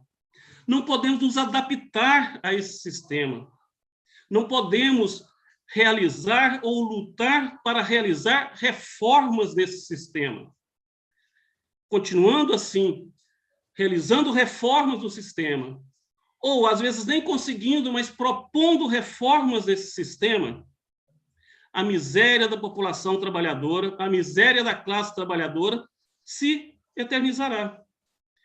Sendo assim, nós precisamos, camaradas, a partir das centrais também, combater esse sistema, destruir esse sistema e construir uma sociedade que seja justa e igualitária. Então, é diante desse comentário que eu fiz, que, se fosse possível, os camaradas presentes comentarem um pouco como as centrais sindicais, que eles, nesse momento, estão representando, têm como referência, acredito que já falaram, né? A minha pergunta vai fazer com que, os companheiros presentes aí repitam um pouco do que eles falaram. Mas o que os companheiros... Conclua, companheiro. Representando... Sim? Sim? Pode finalizar. Ah, tá. Finalizando já, então... Fazendo favor, por causa do tempo, desculpa, tá? Sim, estou finalizando a pergunta aqui agora. Então, o que os companheiros têm, a partir das centrais sindicais, como propostas para combater o sistema capitalista, destruir esse sistema capitalista e construir essa sociedade justa e igualitária que poderíamos chamar de socialista? Obrigado. E desculpa por extrapolar o tempo. Valeu demais, Gilberto. Obrigado. Então, né, vamos passar para os nossos convidados. Nós estamos aqui com um certo limite de tempo. Companheira Valéria pediu para fazer a primeira fala, vamos, né, conceder, porque ela já está saindo e assim a gente faz o encerramento. Depois a gente retoma na sequência ali. Obrigado, então. Eu que agradeço mais uma vez a possibilidade de estar aqui com todas e todos, esse debate que é tão qualificado, né? Mas o Jairo, a gente já está dividindo várias mesas, a gente já trabalha junto há mais tempo, mas poder estar aqui com vocês é um aprendizado, agradeço muito. E ouvir o Jairo a cada dia também é uma novidade, viu? E ainda mais quando ele está com a bandeira da CUT feminista ali atrás, ele está animado hoje. Ele falou que tem juízo, porque ele já trabalhou muito com as mulheres, então ele tem juízo. Brincadeira, pessoal. Eu quero começar aí pelo Raul, né? O Raul diz do PL 5595, que está sendo aí colocado goela abaixo, né, em votação, e é uma PL que dispõe sobre o reconhecimento da educação básica e superior das redes, tanto pública quanto privada, em formato presencial, como serviço essencial e atividade essencial, inclusive durante o enfrentamento da pandemia, quando tiver estado de calamidade pública, né, e estado de emergência. E mais do que isso, ela trata e ela traz várias, porque é um PL, um projeto de lei, que pode sofrer sanções, mas ele está querendo ser aprovado em regime de urgência, né? Pode sofrer alterações, mas quando coloca em regime de urgência, é aprovado do jeito que veio, e ele veio inclusive com impedimentos às manifestações e à greve, por ser trabalho essencial, né? Ele quer aproveitar a pandemia e passar a boiada. O caráter cidadão da educação, ele é extremamente corrompido aí, nesse PL. Né? E não é só para voltar presencial amanhã, não, ele é muito além disso. Então, essa é a nossa luta imediata, pessoal. Educação é essencial, sim. É essencial para o país. Um projeto de educação que seja um projeto cidadão, que seja um projeto que transforme a sociedade, ele e público, laico e de qualidade, ele impulsiona, né, o desenvolvimento do país. Então, o nosso trabalho de hoje para amanhã é encher a caixa de mensagem dos deputados federais.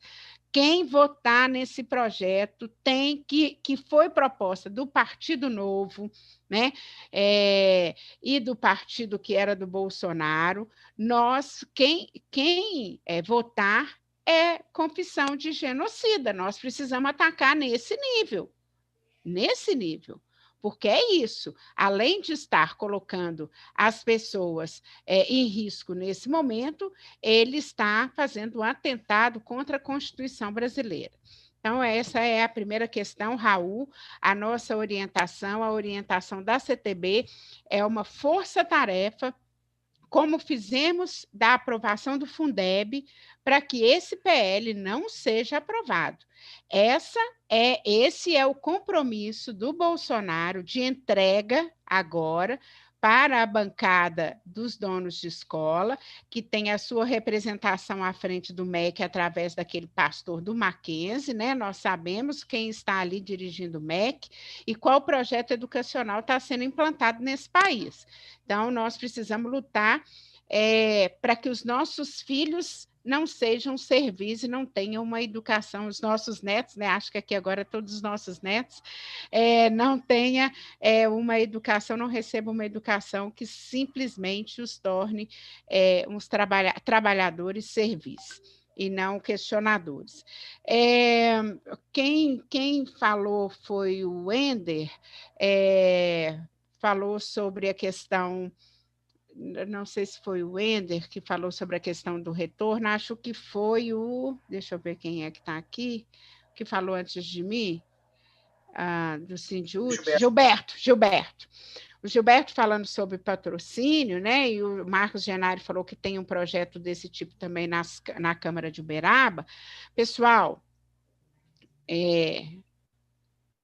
foi observado a importância da educação agora, né? Mais do que nunca. Existe uma orientação no projeto de governo de transformação da sociedade para o que eles querem, para uma sociedade cada vez mais conservadora, cada vez mais retrógrada, através da educação. Então, a implementação, né? O Bolsonaro entrega a fatura em nível nacional, mas os prefeitos estão entregando as faturas em nível municipal. O Simpro é de base estadual e tem feito essa luta diariamente com as prefeituras. Em Uberlândia, só parou de funcionar porque nós conseguimos, junto com o Sindicato dos Servidores Públicos, uma liminar através da Defensoria Pública. Em Araguari, nós estamos brigando para que a Defensoria Pública se manifeste, né? O Ministério Público do Trabalho vai ser acionado imediatamente, mas nós sabemos que tem procuradores e tem promotores para todos os tipos. Em Araguari, por exemplo, quem autorizou o retorno foi uma procuradora. Então, nós também, é o que o próprio Gilberto disse, nós precisamos transformar a sociedade através da luta, né? Não é através do pensar que o judiciário vai nos ajudar, que não vai. E nós, por sermos consequentes, nós estamos, nesse momento, fazendo a luta que é possível, que é essa luta pela via remota, que parece que não incomoda, mas é importante destacar que a aprovação do Fundeb foi feita a luta pela via remota. Então, nós temos possibilidade de fazer. Se os professores e professoras dizem o seguinte, em especial do setor privado, dizem o seguinte, a partir de amanhã não tem aula remota mais, eu quero ver quem é que vai pagar mensalidade para as escolas. Eu quero ver como é que os pais vão ver vão dar notícia do tanto que é importante as aulas, mesmo que sejam remotas. Então, a unidade das centrais passa pela unidade dos trabalhadores e trabalhadoras. E a única esperança que nós podemos dar para o povo brasileiro é nos juntarmos nesse momento, porque como nós estamos numa transição, né, Gilberto? Para sair do capitalismo, nós precisamos estar juntos para derrubar esse sistema que está aí através das suas minúcias. E as suas minúcias passam, em especial, pelo combate à fome e pela valorização da vida. Um grande abraço, espero ter respondido. Sei que o tempo é curto e eu já passei do meu tempo. Um grande abraço e, mais uma vez, muito obrigada. Obrigado, professora Valéria. Agora vamos passar para o companheiro Jairo, com a palavra. Obrigado pela gentileza de ter cedido aqui a vez. Tranquilo, tranquilo. Primeiro é um prazer ver a Valéria aí, Valéria. E você sabe que eu tenho juízo, essa bandeira aqui atrás não é à toa, né? Nós temos mulheres na liderança muito importantes no nosso estado, no Brasil, e eu, durante 2 mandatos, trabalhei com uma grande liderança na CUT, que é a Beatriz Cerqueira, né? Então, um grande respeito aí pelas mulheres, pela luta, né? Então, essa bandeira aqui é muito bonita, eu acho que é uma das bandeiras mais bonitas que a CUT tem, essa bandeira feminista aqui, eu sempre posso, estou usando ela, além de gostar muito da bandeira vermelha também da CUT. Pessoal, sobre os temas que foram colocados aí, o Raul trouxe a questão da reforma administrativa, Raul, é uma grande preocupação nossa, que ela está tramitando, né? Tramitando, e o governo vai tentar... É só a gente lembrar, gente, do ano passado, daquela reunião ministerial que teve, que foi divulgada, que o ministro do Meio Ambiente falou que está para aproveitar a pandemia para poder passar a boiada, e o Guedes falou que enquanto o povo está preocupado com o Covid, ele ia colocar uma granada no bolso do funcionário público. Vocês lembram disso? É isso, o governo é isso. Ele está tentando, ele está se aproveitando da Covid, todos nós aqui dedicados pela vida, dedicados com relação à vacina, preocupados em manter o emprego das pessoas, preocupados em manter a renda das pessoas, e eles estão lá pensando e articulando formas de nos destruir, de diminuir ainda mais essa questão da classe trabalhadora. Então, a reforma administrativa vem muito nesse sentido. E a gente, para lutar contra ela, não tem que entender muito bem o que está acontecendo no Congresso e que reforma é essa que eles estão propondo.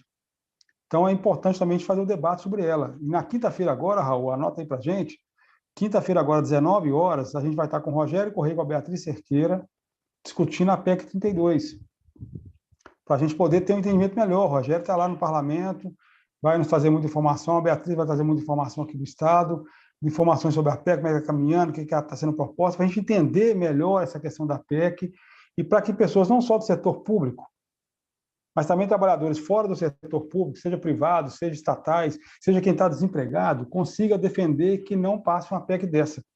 Ele precisa defender que o serviço público é importante para ele, precisa entender isso. Você deu o exemplo da Vale, é um exemplo muito caro para nós mineiros, né? Muito caro para nós mineiros.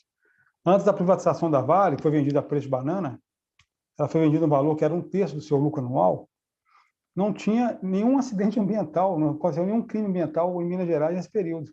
Após a venda da Vale, foram vários crimes ambientais, vários. Esses últimos de Mariana e de Brumadinho foram os maiores, mas nós tivemos vários crimes ambientais cometidos pela Vale. privada que só pensa no dinheiro, só pensa no rentismo, eles querem lucro acima de tudo. Então, eles estão pouco se importando para a vida do brasileiro. E quando acabar o minério em Minas Gerais, o que a Vale vai fazer? Ela vai embora. A Vale privatizada vai embora, ela vai para outro local, vai explorar outro local, como já está explorando o norte do Brasil, querem acabar com o norte do Brasil, com a Amazônia, porque lá tem muito minério, eles querem ir para lá. Então, acabar aqui, eles vão embora. Então, privatização, cooperada, é isso. Eu sugo tudo que eu puder sugar, eu aumento o valor, ainda mais se for serviço essencial, como energia, água, educação, saúde, eu aumento o valor e a pessoa, como você disse, como nos Estados Unidos. Eu tenho também companheiros, amigos que moram lá em Amigas, situação gravíssima, o pessoal morre de medo de adoecer por causa da Covid, porque se for para o hospital tem que vender a casa. Se for para o hospital tem que vender o carro. E aqui no Brasil, por conquista do povo brasileiro, nós temos esse atendimento de graça, que é obrigação do Estado nos fornecer. Então, nós temos que manter isso.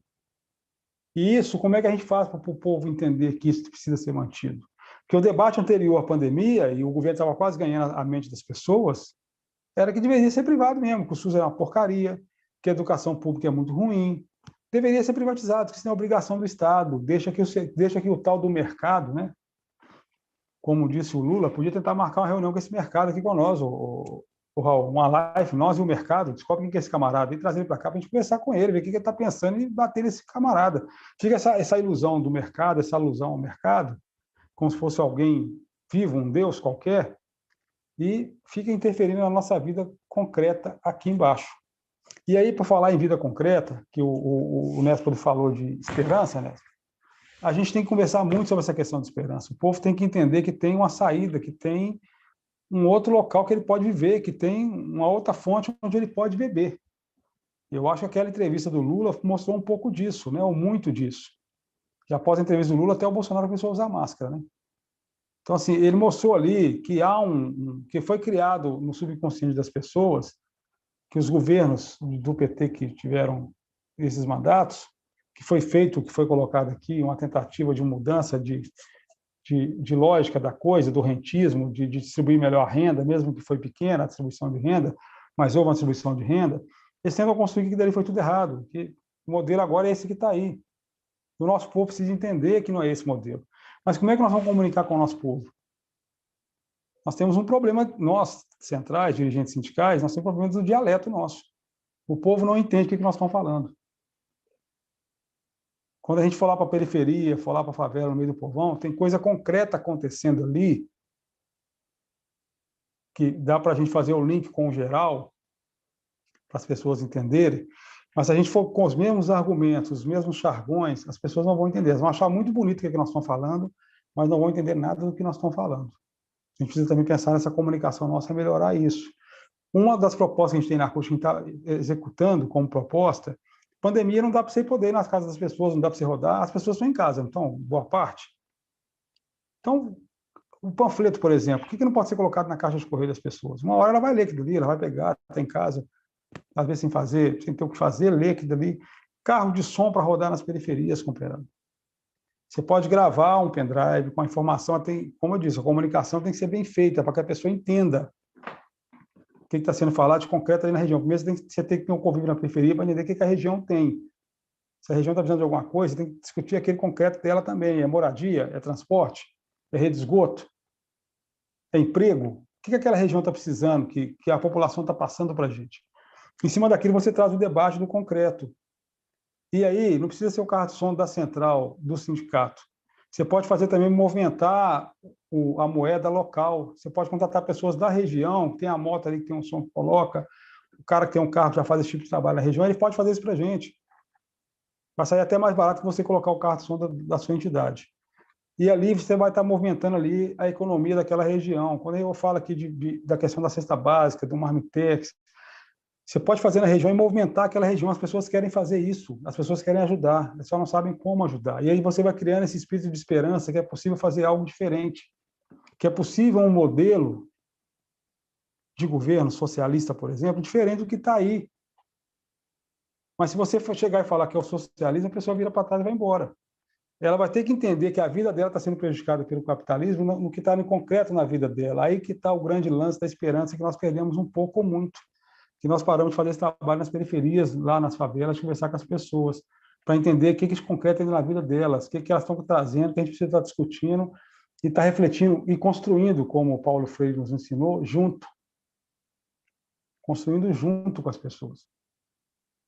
A gente ficou muito período aí fazendo né, como se nós fôssemos... Né? Então, assim, junto com as pessoas, ver qualquer demanda que tem ali, construir junto, isso dá um efeito muito legal, mas isso é cansativo e demorado. E a gente, às vezes, quer resultado imediato, nós queremos para amanhã, não é isso?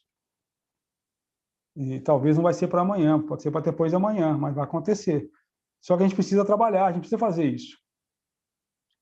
Por exemplo, nós estamos discutindo aqui em BH, como CUT como um todo. Eu moro na região de Venda Nova, não sei se todo mundo aqui conhece, estou terminando aqui, Raul.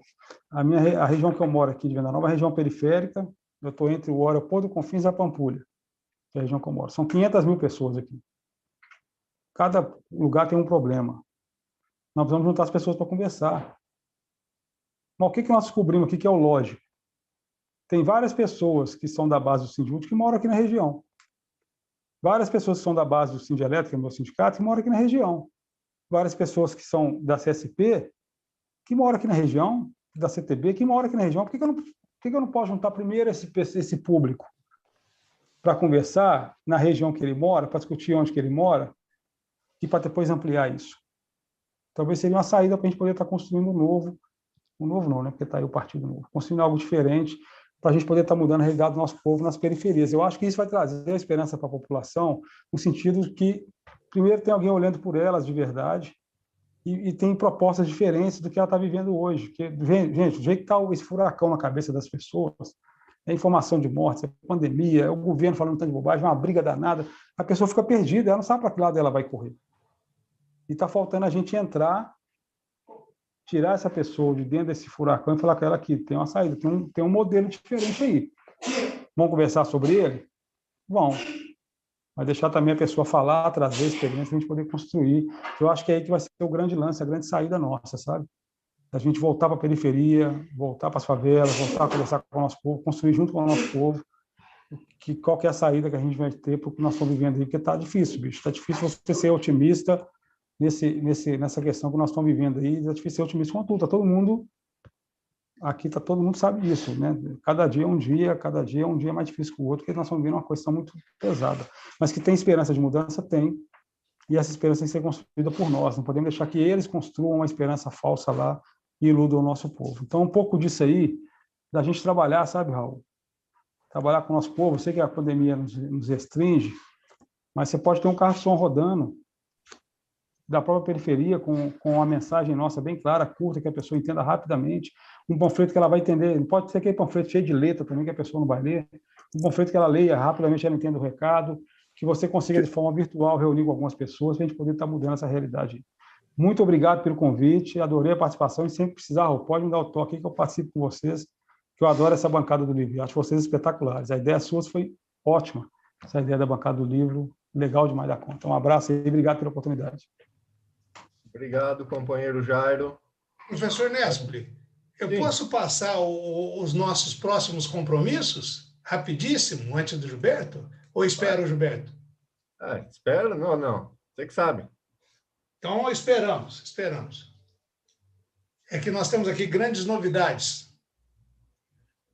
Vamos lá, então. Companheiro Gilberto, vamos encerrar e você passa os informes. Eu já falo e faço, né, as considerações finais. Quanto tempo eu tenho? Cerca de 10 minutos, Gilberto. Tá bom. Bom, pegando o gancho aí dos questionamentos que foram, das observações do Nespoli e do Gilberto, nós achamos que a esperança definitivamente não podem ser as eleições, né, de 22. Não pode ser, não pode ser esse o projeto que a gente vai apresentar para a classe trabalhadora. Nós não podemos que o presente e o futuro repitam os mesmos erros do passado. Nós já vimos aonde deu, né, governos que fazem alianças e governam para a burguesia. Nós já vimos onde está deu. Não pode ser essa mesma alternativa, esse mesmo projeto, aliás, até amplificado, que a gente apresente para a nossa classe, né, como solução. né? Como já disse o velho e bom Cazuza, nós não podemos que o futuro, né, ver o futuro repetindo o passado. Já, né? Aliás, Marx também já falou isso, né? Seria uma tragédia, para dizer o mínimo. Bom, diante disso, qual a perspectiva de esperança que nós da CSP Condutas temos como projeto estratégico para apresentar para a classe trabalhadora? A coisa mais simples. A única alternativa para nós, da CSP Condutas, que a classe trabalhadora tem para superar esse sistema, é a sua auto-organização. Por mais difícil, por mais complexo que isso seja, o problema é que não existe outro caminho. É só quando os trabalhadores tomarem o seu destino pelas mãos, né? Literalmente, quando a classe trabalhadora começar a se organizar, efetivamente, se auto-organizar, pelos locais de trabalho, pelos locais de moradia e assim por diante, pelas escolas e assim vai, é só a partir desse procedimento, né, isso é que a classe trabalhadora pode repetir, né, momentos extraordinários que nós já tivemos, como, aliás, estamos comemorando, nesse momento, 150 anos da Comuna de Paris, onde os trabalhadores e o povo pobre da cidade de Paris, pela primeira vez, né, como todo mundo aqui sabe, né, na história da humanidade, tomaram o poder. E começaram a construir, com todos os erros, começaram a construir um outro modelo de sociedade. Então, a esperança que a gente tem, né, e a esperança que a gente leva para a classe trabalhadora é essa alternativa. Não é isso? Nós temos que repetir, evidentemente, né, que excetuando-se os erros, né, que foram cometidos, o processo da Comuna de Paris, que, aliás, de certa maneira, né, o processo que levou à Revolução Russa, com a criação dos sovietes, dos conselhos populares lá na Rússia, que acabaram destruindo a monarquia, destruindo o capitalismo e dando início a um outro projeto de sociedade. Né? Então, para nós, apesar da imensa dificuldade, de todas as contradições que tem, não existe outro caminho para a classe trabalhadora.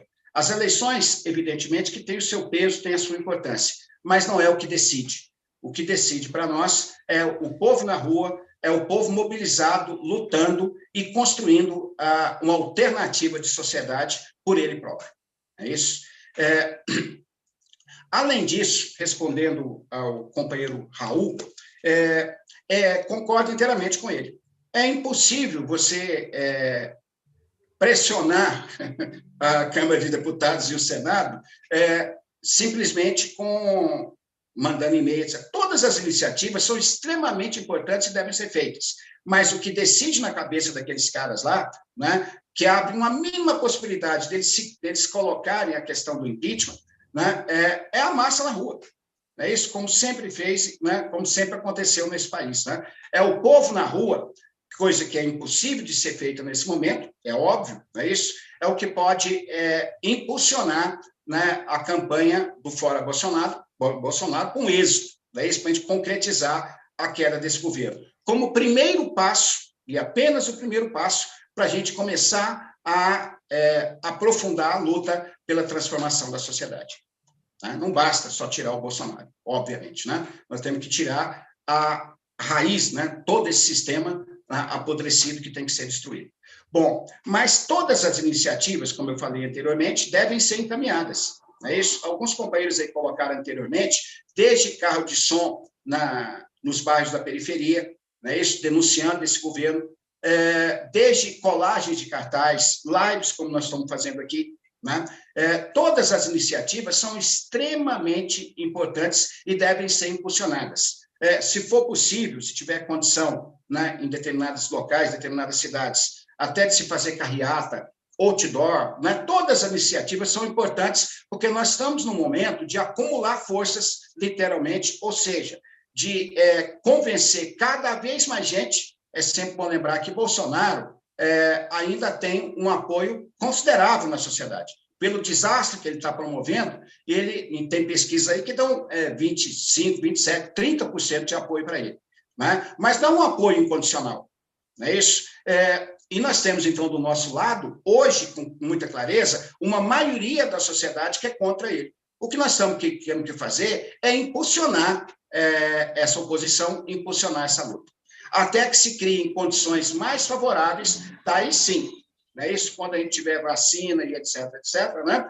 Da gente aí chamar o povo para a rua, né? E emparedar esse governo definitivamente. Isso é possível ser feito. Então, esse é o momento, né, que, evidentemente, nós temos que cada vez ganhar mais corações e mentes para disputa, né, dentro da sociedade, para construir uma maioria cada vez mais consolidada para tirar Bolsonaro e Mourão.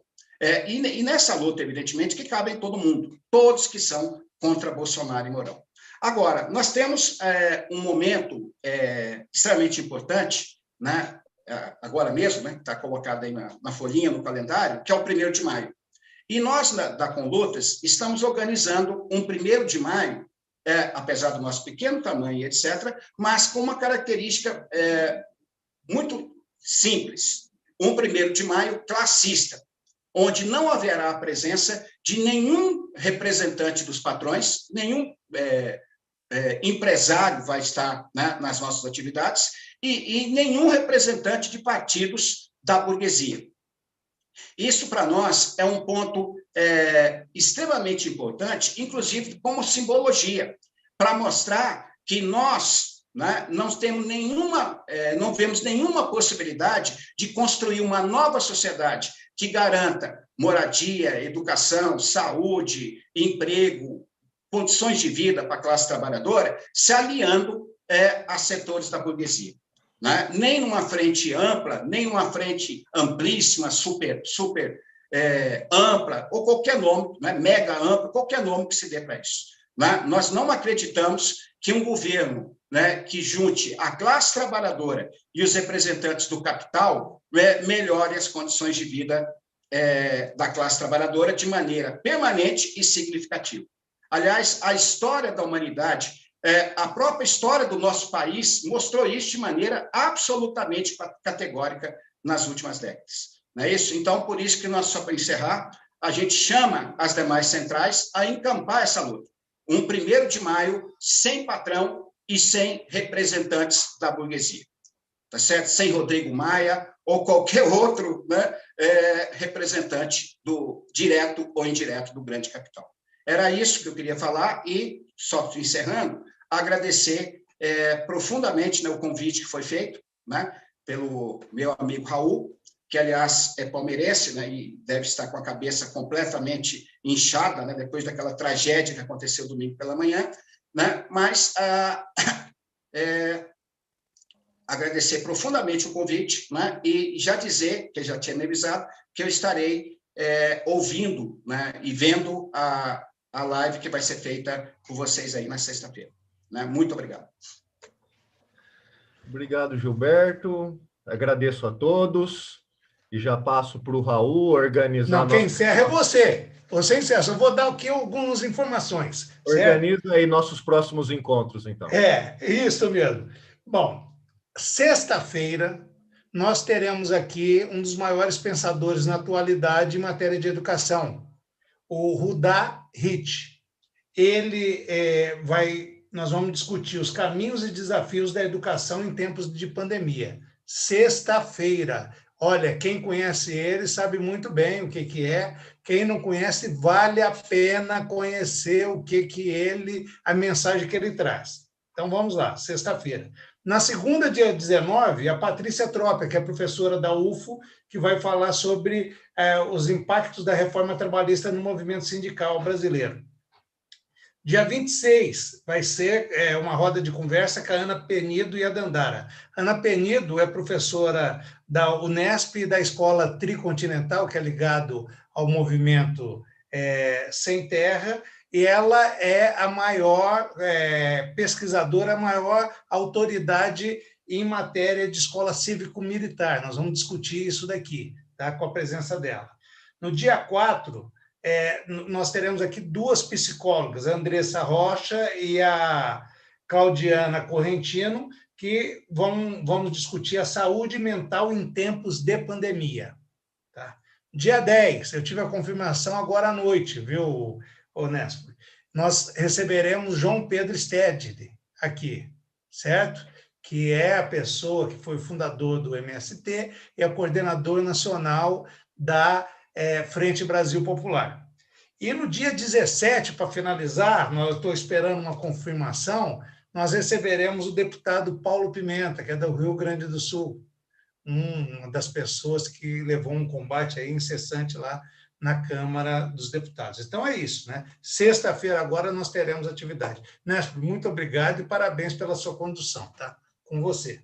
Obrigado, Raul. Então vamos nos despedindo a todos, como vocês viram, uma farta programação, né? Como eu sempre digo, não sei como que nós vamos sair desse buraco, mas eu só sei, tenho uma certeza, que tem que estudar, tem que pensar, tem que refletir, né? Que é uma das coisas que nós temos que incorporar para a nossa vida. Então, vamos finalizando aqui, despedindo de todos, agradecendo os participantes, os convidados e deixando o convite para os próximos encontros. Um abraço, até mais. Um abraço da bancada do livro. Até mais, pessoal. Tchau.